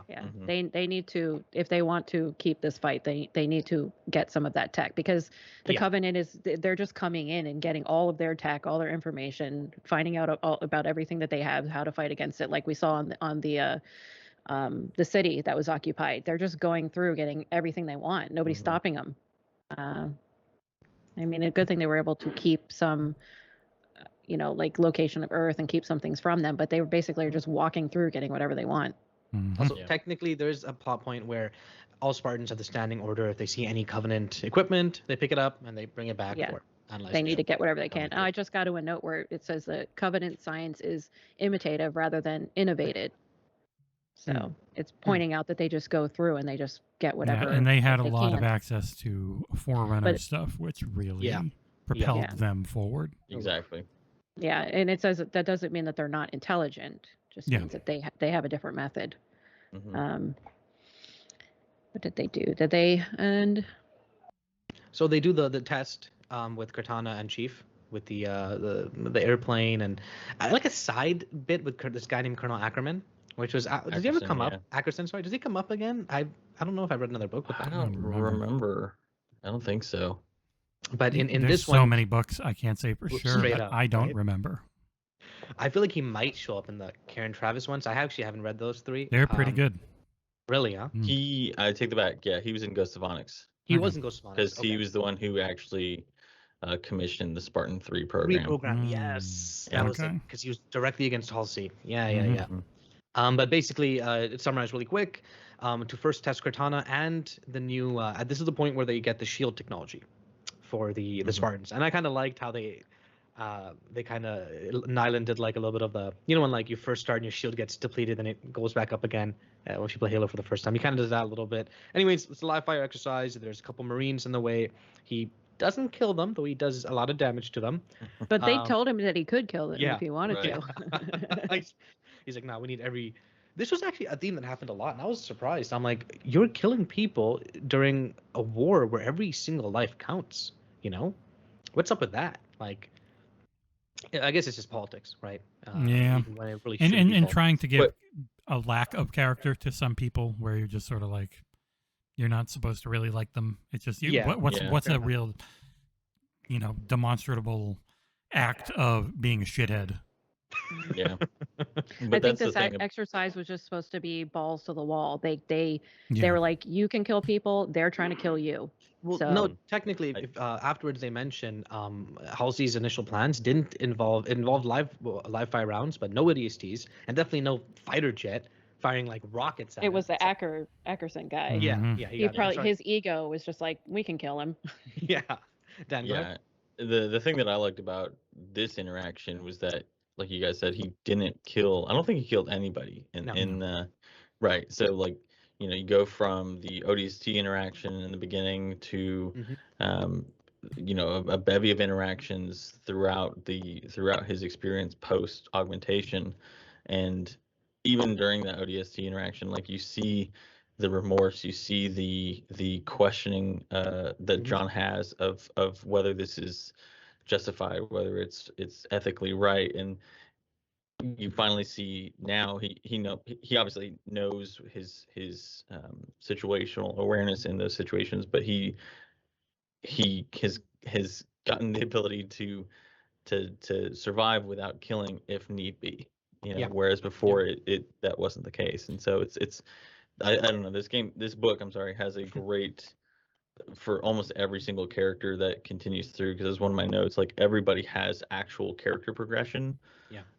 And especially in this situation where it is like his life is literally on the line, he still is aware of these are just people, they don't need to be killed, because when they get God, I can't remember the dude's name, the insurrectionist leader, and they end up Was it? I can't remember. Yeah, when they go in and John gets shot for the first time, and they end up killing all the dock workers and whatnot, even though they were technically civilians, but they're insurrectionists. And so you see that again, that Yeah. kind of Yeah. moral dilemma that he has. And this is the first time where it actually comes into play, where he is able to not use lethal force, even though his life depends on it, because he can appreciate their mortality. Yeah. So It's something you kind of saw in the Halo Infinite trailer too, with just how ridiculously aggressive he is with any of the dead Covenant, flinging them around. But he cradles every human like they're a baby. Like it's so well animated for that. It's just and that was one person doing all that animation by hand, going into frame it all up. He did that. He did the entire sequence. Yeah, they talked about it after the show.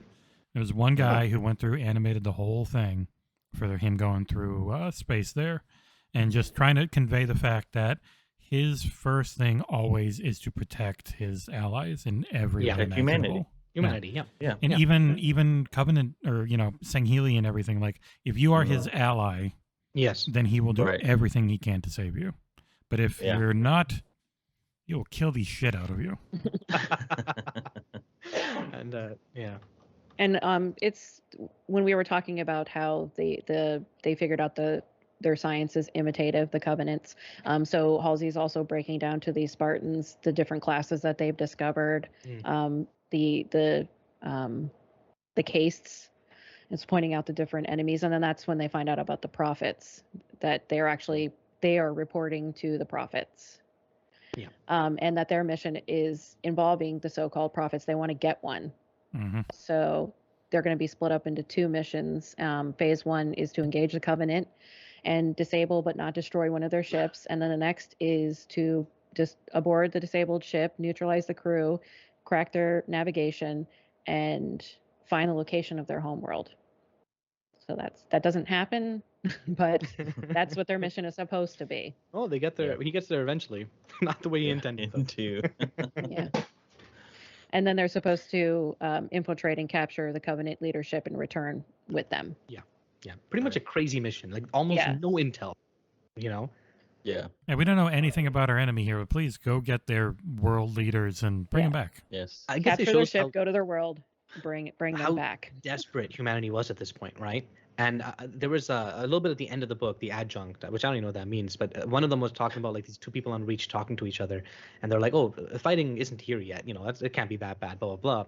But as you progress through the book, you realize no, it's bad. Humanity's been losing, getting their butts kicked for like 2 decades. You know, and reaching the point where they're gonna start hitting the major planets as they do at the end of this book. Yeah, because they, the Covenant's whole, their whole belief system is that everybody else is unclean. They're Yes. cleansing. Yeah. Exactly. If you don't become part of the greater, then you're lesser and you get wiped out. If Yeah. you don't That take the was, COVID vaccine, we are taking you right out. I mean, Funny I enough, think COVID is just the thing taking everybody out. But Yeah. when you read Contact Harvest, I'm not going to spoil it because it Yeah. is a book worth reading. There's a little bit more to it, and politically with the Covenant and why they Sorry, treat humanity Johnson. like how they do for this entire war. Yep. Man, this universe is so well done. God. Yeah. Yep. And they say particularly, because they ask, we're not supposed to kill, we're supposed to capture, not kill. And they're like, do not kill, that will make everything worse. Mm. Right. So they're to preserve the leaders at all costs. Yes. mhm. Because I guess humanity at this point, they're so desperate. They're even looking for like a truce if possible, right? Like, Yeah. what the? Yeah, they Which still I'm don't gonna- know why this has been Yeah, happening. yeah. They still Which just is like, insane to think Yeah. about. Fighting for like 2 decades, planets getting destroyed, and you don't even know why. You know? Yeah. They've never actually had contact with anybody. And then at the end of this chapter, after they get the mission, and then Halsey says, I will show you the one thing that will get you through this mission in one piece, which is Mjolnir. Yeah. So that's when they go through the testing with the updated Mjolnir The- armor. Cool thing about the testing I thought was it kind of showed that with Cortana, also they upgraded his Neuralink, with Cortana in the armor or in his head or whatever, Master Chief himself is better, stronger, faster, or it just reacts faster, that kind of thing, which is really interesting concept I thought, where it's the 2 of them work together and become more than they were separate, you know? Yeah, it's like going from Thunderbolt 2 to Thunderbolt 3, right? Yeah. His synapses are firing at much faster response times because he has, that additional awareness and information coming in at any given point. But yeah, that was always really cool how they describe not only that interlink between he and Cortana, but also the other team members. Yes. Interactions with Mjolnir for the first time, and like mhm. the slip slidery of the shields. Yeah. Yeah, that's what I was going to they- say. They have sort of a barrier between them and the ground, so they're kind of like Yeah. sliding around a little bit. That's what I Exactly. was going to point out in particular. They're like, that's the hardest part to get used to. I think that's why they Yeah. can't sprint, you know? Ugh. Except for they can walk at sprint speed because they're just sliding so fast. Yeah. Yep. You know, Yeah. there's like one sentence in this part, but I thought it was really relevant to where we are today. They talked about when Cortana was in his head, right? And then she leaves his head to go somewhere else for a second, like to check on the ship or something. And there's this one line, but it was like the chief felt empty almost, like a part of his head felt empty. Mm. And that was with Cortana being there for like 2 minutes, you know? So how does it feel when she's in your head for years, literal years, and then gone, right? Yeah. That must be like pretty, not traumatic per se, but always there, like a hole that you'll never be able to fix. Yeah. Phantom limb. And Cortana is just supposed to improve their intelligence factor. Mm-hmm. Yeah. So it's like in real time, you get your tactical, strategic information. So it's almost like you're thinking it. Yeah.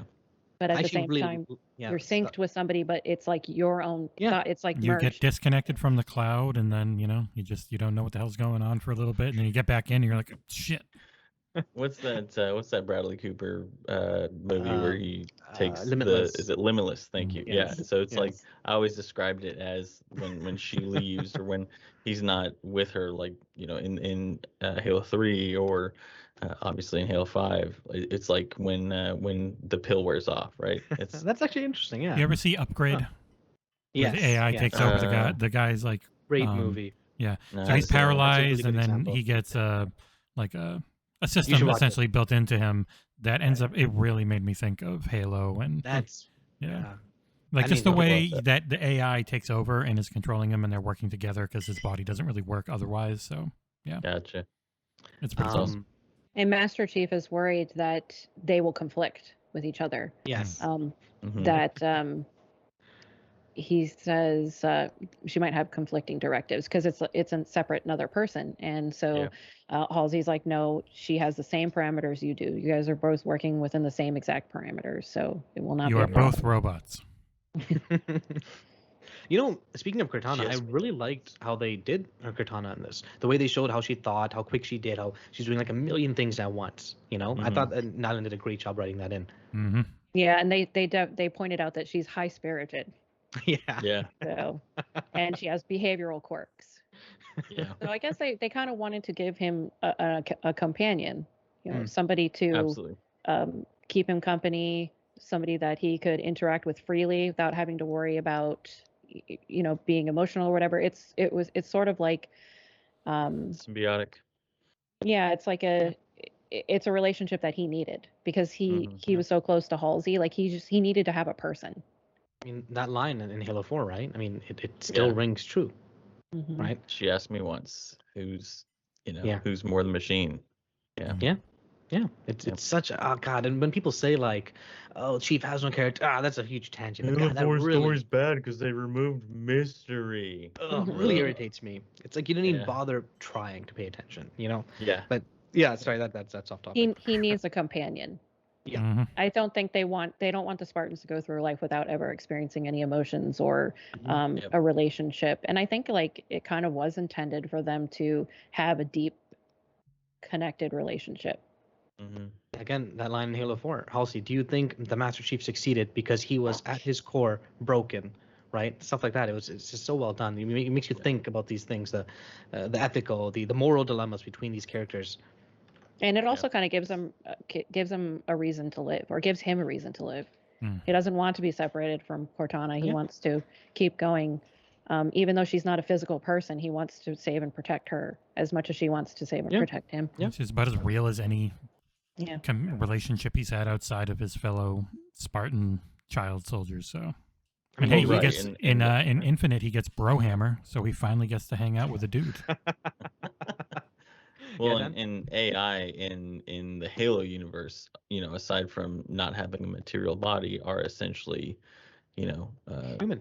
more human than human in a lot of Yeah. ways. I mean, from Because I mean, what the- are we besides our brains? Our body exactly. isn't. I mean, Yeah. exactly. They have, obviously we see, especially in 5, and after, they have free will. They are, they have their own personalities that may have, they may have a little sprinkling of directive when they're created, but after that, I mean, they are a true artificial intelligence. Yeah. Mhm. Which, And you tell a dude he only has 7 years to live after he's born. I mean, mhm. it's not gonna end pretty if it doesn't have to, Exactly. Yeah. I Right. mean, and that's the thing. When you, as a previous former biochemist, one of the defining characteristics of life is a thriving to survive Yeah. in adversity, right? A will Yeah. a will to live. Yeah. Yeah, Oh, yeah. exactly. Yeah. So Great point, actually, huh? Really interesting. A Yeah. lot of stuff you can talk about through this book, huh? Because I feel Yeah. like because it's the beginning, you can talk about literally everything. Because everything sprouts from this in Yeah. a way. Yeah. exactly. And Like they I was did gonna it so See well you can that see how what things will grow into. Plants I was the gonna- seed. I'm gonna mention this entire book, the chief never questions orders. He always gets things done, right? Which again just shows how crazy of a decision it was for him when he says in Halo 5, no, I'm doing this on my own. Like, I'm finding her. You know, it shows how important she was to him, that he's abandoning his principles that he's had for decades and for his entire life, literally, right? Because no, he cares about her that much. Like, no, this is my job. I'm doing this. Yep. And also they're told how important they are, that they need to be saved if they can be. Yeah. So. Great points.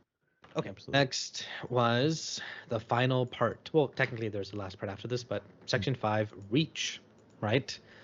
Well, this is a good part of the book. This is where the whole game takes. Oh wait, never mind. Go ahead. I was gonna say, I will say, I have a tendency to listen to instrumental music when I'm reading a book, and anytime I read Fall of Reach, I listen to the Reach soundtrack because the best one. it's just so epic. That's yeah, smart. exactly. My favorite Bungie one by far. Favorite Music's Bungie one, so absolutely. good. So good. Yep. And Yeah, sorry, Cortana gets inserted into Pillar of Autumn. Pillar of Autumn as their ship's AI, and I think are they back with Keys now? Yes. That's his ship. Yes. So he's Mhm. like, I've never used an AI. Like, he's managed to get by without it, so he's kind of a little. He's like a Dama. Yeah, it's like, I don't need an AI. Uh, Let's see, what's the next big plot point? They're talking about a lot of like technical stuff and what the ship can do. yeah. Oh, I guess speaking of, technically, one example they showed of Cortana, what she was doing is eventually Chief's like, hey, Cortana, you have any questions? And he's like, oh, finally, you're asking me now, huh? And then, like, they're going through a minefield. And I liked how Eric Nylund was a really good author, honestly. The way he writes this, he's like, so Cortana's like, I'm going to check the UNSC randomized mine pattern. I'm going to like check it with the area it is, how much it is. I'm going to give you an 86%, or she gives him an 86% accurate. The mines are here, here, and here. And that's it. I'm like, well, this is really cool. You know, the way this was done. Yeah, and now he's like, Yeah. huh. Maybe I could have benefited with this, Yeah, having a exactly. ship AI. I mean, you could literally talk about every section of this book serves a purpose, really. There's not really anything you could cut out, which is a sign of a good book. Yeah. Good writer, Except good the editor. very beginning. And that's when Yes. He's finally gets to see the product of the Spartan program. He hasn't seen it yet. Ah, the children I helped kidnap. How are you doing? Yeah. Does he say like "good to meet you" again? And Master Chief's like, "What the fuck?" What? Yeah. He's talking about, some people say that they're not even humans; they're just machines. And Captain Key says they're human.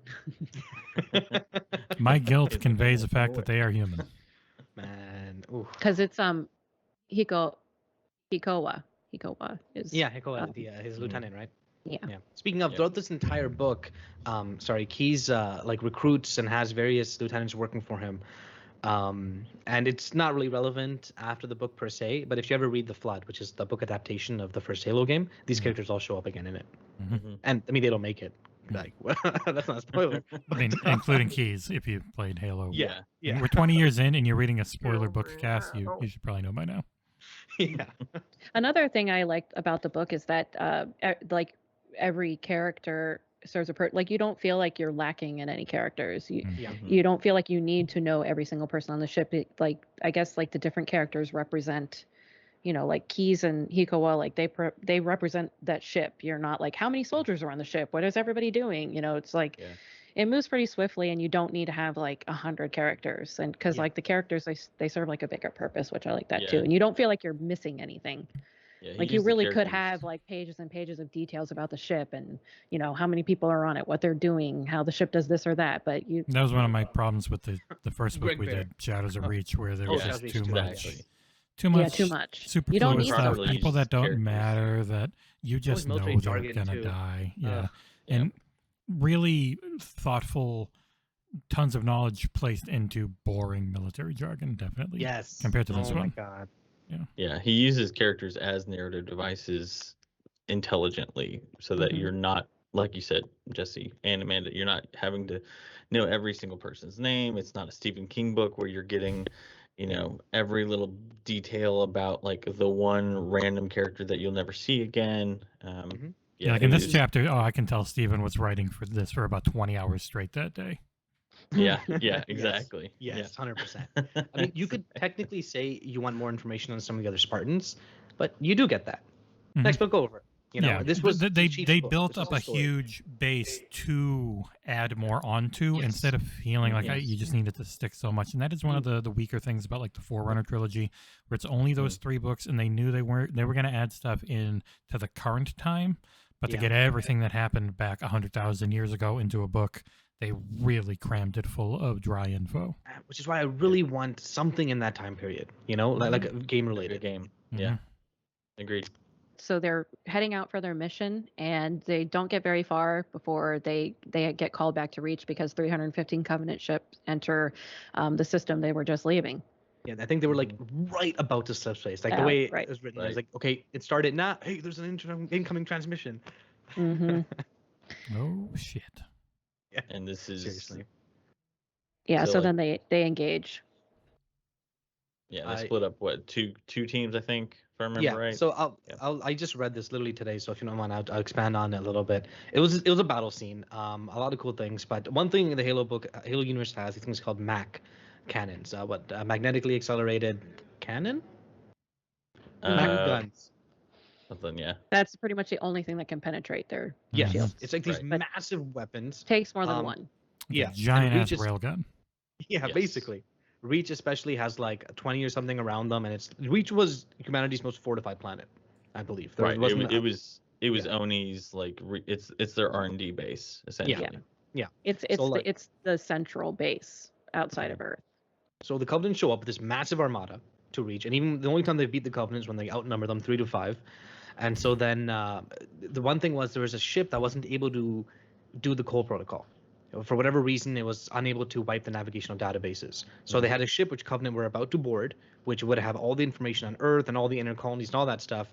So basically, the Spartans had to split up into a team. One team was going to the ship, destroying the navigational database because they were going to nuke it, but the Chief's like, sir, it might It's not not gonna destroy destroy everything. Yeah. right? Mhm. Yeah. And the other Spartans were called down to the planet because the Covenant have this massive ground force invasion to knock out the MAC cannons from the power from the ground. The nuclear generators, yeah. Yes, fusion generators. Technically, well, nuclear, yeah, same thing. But Yeah. Fusion and fission. At that point, fission isn't a thing of they don't Right. use fission anymore. right, it's just fusion only now. But anyways, and so the Spartan team splits. Chief, he's like, Kelly's like, Chief, let me take the mission for the ship. She's like, nah, I'm taking it. It's the most dangerous one. He doesn't say that, but you know, it's implied. So he takes 2 people, James and Linda, with him. Earlier in the book, James lost his hand. Not really that relevant, but he did. Anyways, That's his missing the character. prosthetics. Yeah, missing the prosthetics pretty good. Mhm. Anyways, so the mission gets split. Chief goes to the ship. It was called the Lion's Gate or something with an E. Hold on, I think Not really that relevant, to be honest. Circumference. It was called the Yeah. Circumference. And I guess the relevant part of this is when he makes it there, and on their way in, James has a pretty terrible death. Like, ooh, what a way to go. You know, he gets Yeah. yeah. The Needler.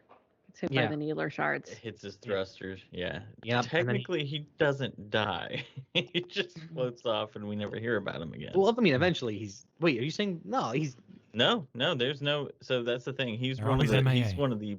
He is one Actual of the presumed MIAs. deaths. It's the rule of the rule of Yeah. TV.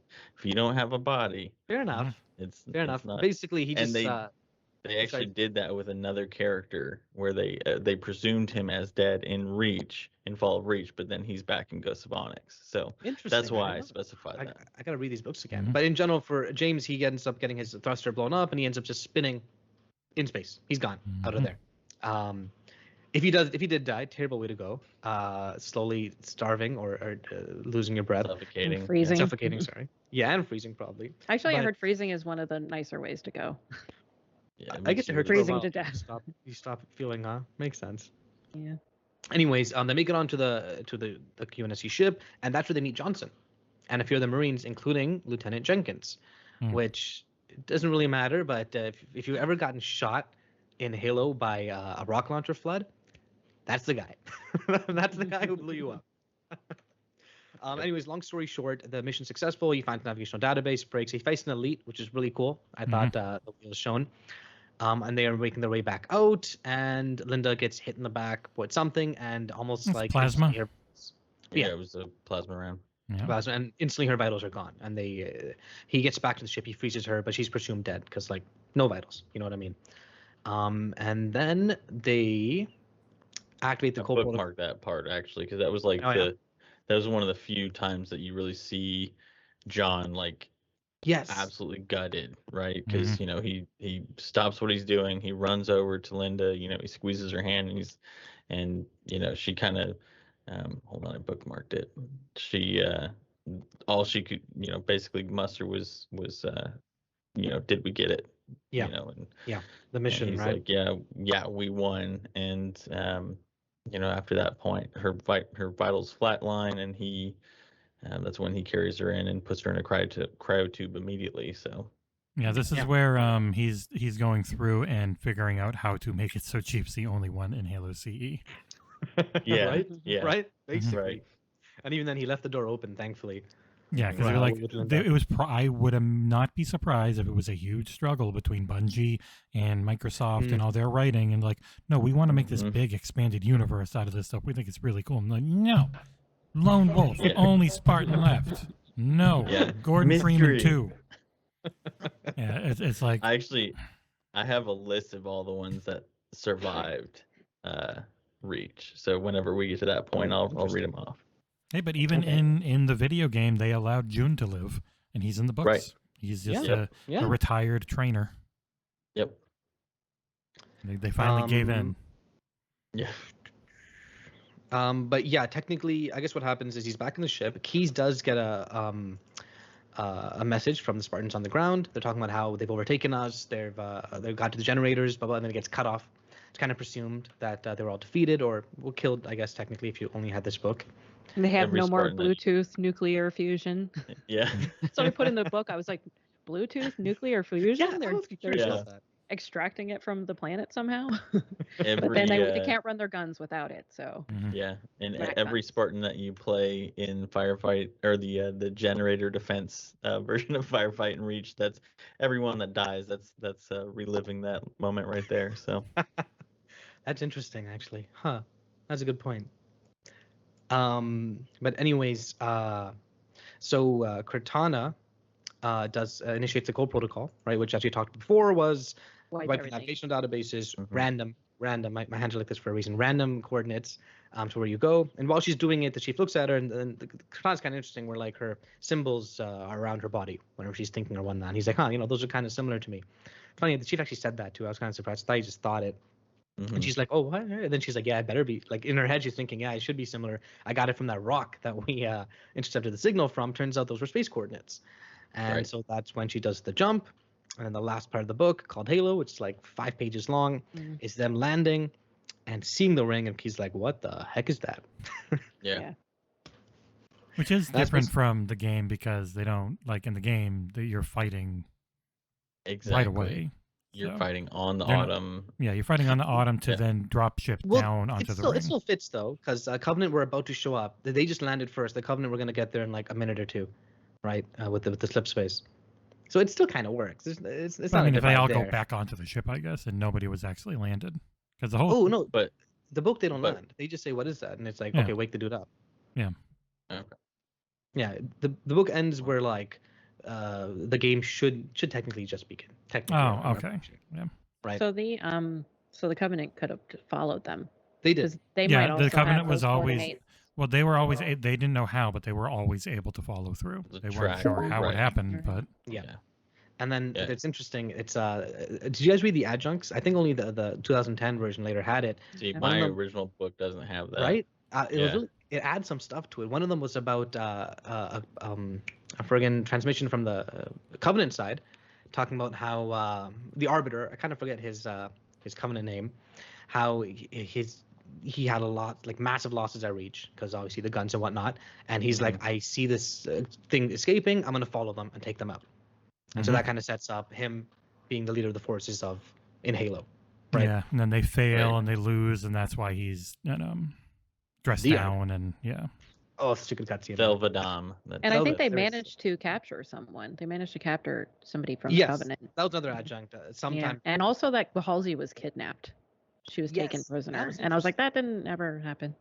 I don't know. Oh, that was in So that was after, because the epilogue is the last thing that I have in my book, because it's the original pressing. The adjunct was like a series of things that happened throughout the war, not necessarily after the events of the last chapter, but it talked about how at one point Halsey, her Spartan 2 bodyguard was killed, and she was taken on a ship of Covenant, and she was the only person there. And eventually she was, I'm assuming eventually they get her back. I don't know whether that actually happens anymore. I meant to look it up. They don't have timestamps on them, so you don't know when anything is happening. You just get this information, which is dumb, because if it was military, it would have dates and stuff it would have on Zulu it. time and all that jazz. But yeah, that's the end of the book. The book ends with basically literally the beginning of Halo, where they just like, okay, wake the cheat up. And that's it. And also, I got some things about the measurements. I thought that was important, so you could get an idea of how the scale of the Halo. Because I don't in the game. Do they tell you in the game? No, not exactly. No, not in any great detail.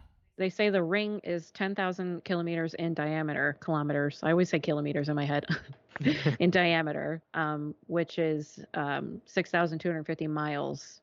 So that's almost as big as Earth. And then the ring itself is 14 miles thick. And was this one of the big rings or the smaller rings? Actually, wait, they were all the same size. It was big arc, small arc. Never mind. Yeah. So they're just a little bit smaller than Earth. Yes. Yeah, but still massive. Yeah. Yeah. That's huge. But that's the end of the summary, and we went through most of the book too. Any general thoughts you guys have on? It's still a great book. It really holds up most of the way for me. There are some things here and there, you know, but on the whole, it's still one of my favorites of all of them. Agreed. It's such a especially because Shadows of Reach was the last one I read recently before going back and rereading this one a few weeks ago, and it's just like it reads so much better. It's so much smoother. Like there's not as much clearly wasted page filler.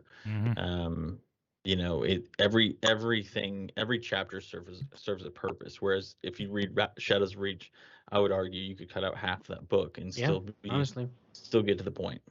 Whereas this one, because and keep in mind too, when this came out, you compare it to a lot of other book adaptations or game universe books, and this, because I was one of those nerds who had all the Resident Evil books back in the day, and that was one of the reasons I side note, one of the reasons I wanted to become a scientist was because of Rebecca Chambers. So really, but the books were written decently, but there's tons of pseudoscience and crap.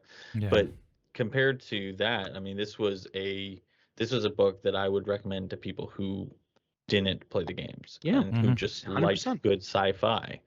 And I still would say that today, whereas Shadows of Reach, definitely not the case. But yeah, I thought this was still a fantastic book that was clearly setting up foundations for.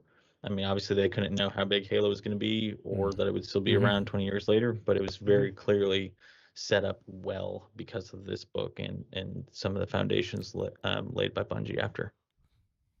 And you, honey, with it being your first Halo book, how did you like it?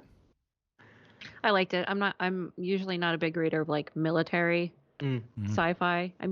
Pretty much a lot of sci-fi ends up touching on it a little bit, but this is, maybe among the first I've read that's really just military sci-fi, not really much else. And it was interesting. They didn't bog down. The battles, they made it easy. A lot of times I find it really hard to follow battle narrative, but they made it easy. It wasn't too much. Wasn't too long. So, and it raised a lot of questions. I really liked that it focused a lot on the Halsey Cortana Master Chief dynamic. It didn't really get too into it, but it really laid the foundation for the relationship without getting too narrative. They didn't want to close it into a tiny box, but they planted the seed.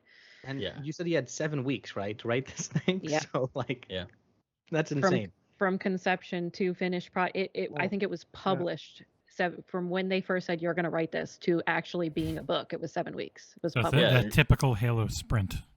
Yeah, well, not even just Halo. Remember, I mentioned that in our first podcast for the first book was that movie and game adaptations for authors, they just get they get a snippet of what you're supposed to write, and they get a really small amount of time that they just got to marathon it, you know. And considering that, that's why this is, you know, Amanda, you said But you this don't one was like. kind of a little different because in the beginning we talked a little bit about Eric Nyland, and he was actually involved from pretty much the whole thing. So he got to see the what was it, the game in almost every stage of development. He had an opportunity to see it, so he was heavily involved. Yeah, he's So like Drew Karpyshyn, who wrote the Mass Effect books and wrote the first Mass Effect game. It's exception, I guess, in that, you know, most of the time the authors don't get involved, but there's still a sprint. And like Amanda, you said you don't like the military jargon. Do not read Shadows of Reach. Oh my God, seriously. To be honest, all you needed to know of Shadows of Reach, we just told you so earlier. Yeah, I skipped a lot of the battle scenes to just see how it ended up at the end. Yeah, you know, at certain points. Did they roll to the right to dodge incoming Banshee fire? I mean, we don't need all that. Yeah. I mean, some people do, but when you play the games, it's really hard for a book to show the same action when you have when you play. Like the chief sat there, looked at it, and 3-shot that elite or something. You know what I mean? How do you really say this well? Which I thought this book still did a fairly decent job on. I was about to say the same thing. Yeah. Yep. Yeah, I like to look at a couple reviews, and that somebody else touched upon it when there were the reviews. They're like, somebody was like, a book about Halo, Aura FL, and then it was like, I'm wrong. I expected grenade, headshot, 2 grunts down, more grenades, 360, no scoped and elite. Killing spree. Yeah, but instead it was a book that doesn't focus on wars or engagements, but the thoughts and emotions of the Spartans. Yeah. Yeah. Oh man, and if you like this book, Ghosts of Onyx.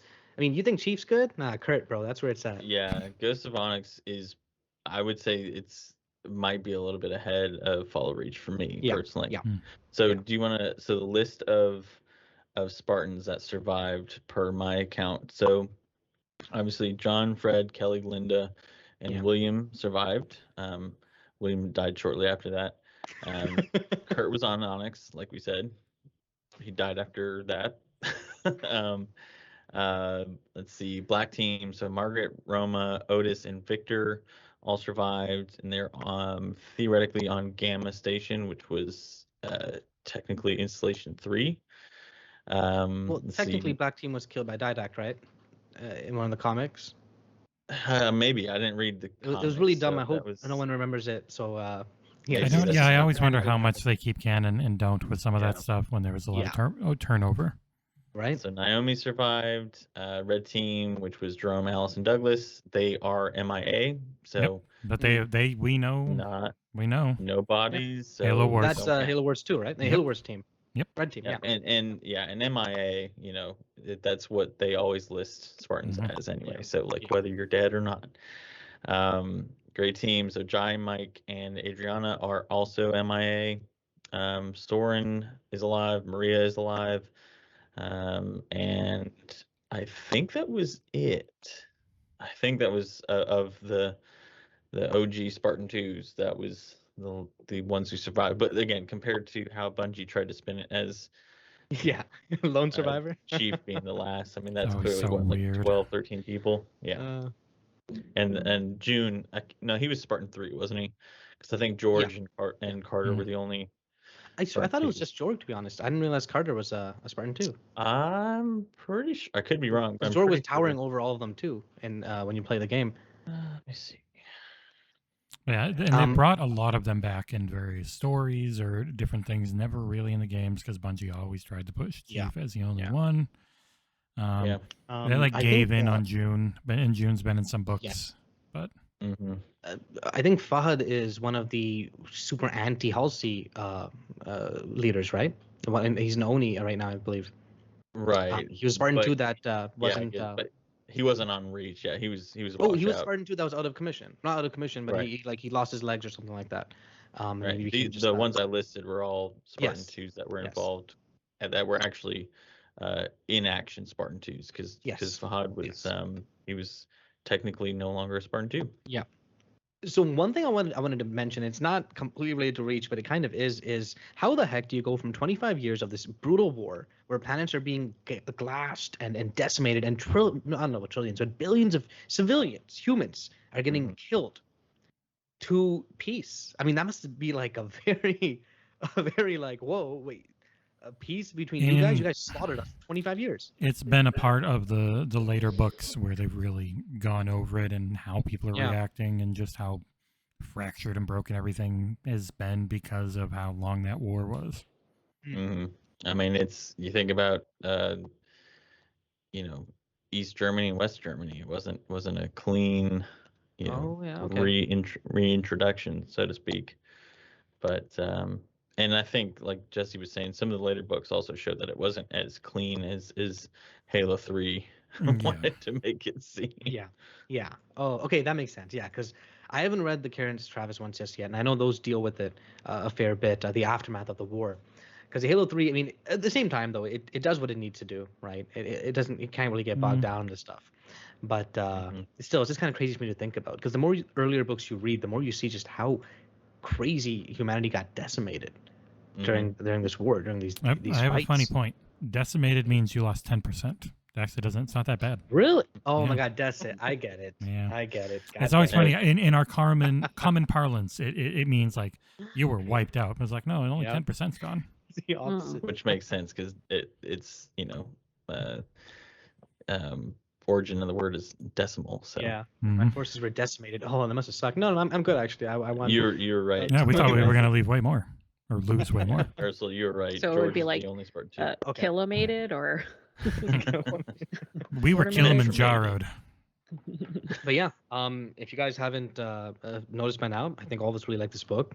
It's a great jumping off point. Like if you haven't read a single Halo book, if you haven't even played any of the games, honestly, if you haven't even read a book in like 20 years, read this book. Yeah, Nick. Or give it Nick. a shot. yeah, like if you're listening to this podcast, chances are you would like the book. Yeah, honestly. Or if you're listening to Halo And the podcast, game, and then you can compare the two and be like, I really wonder why they man. changed some of these things. They still could have made a good video game without changing so much. I did want to play like Halo right out. I beat it today, and I'm like, I want to play Halo again. yeah, we probably will. Maybe we'll start it tonight. Yeah, I'll play some Reach, but I don't know if I'll go back and play CE because No, The main thing is, First Strike comes right after CE, right? So for me, I kind of have to play CE before I read First Strike, and I want to read First Strike again. you put but- CE sorry. on easy and you just fly through it. Yeah, fair enough. Mhm. Back to it. We've been here for 2.5 hours. Any final thoughts on the show? On the book? It's a good book. read it if you haven't. The I also Nyland's think, trilogy's good. Yeah.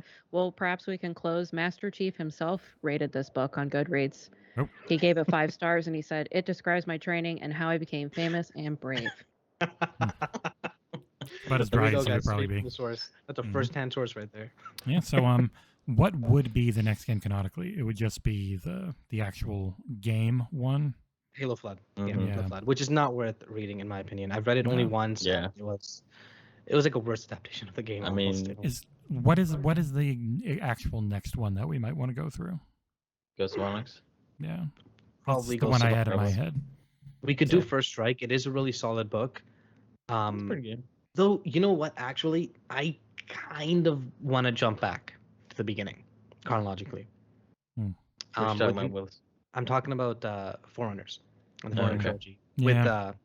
With Infinite about to release, literally a couple months, and knowing our cadence, knowing our release cadence, I'm not sure if we'll get it out there in time. But I feel like, We probably especially do the whole second- thing as one show. Yes, that was the plan. That was the initial plan. Yeah. Because literally the second Foreigner book is on the ring that Infinite takes place. You know, Mhm. Palace of Pain. that's gonna be relevant for sure, 100%. So that's my personal vote in terms of what we should do next.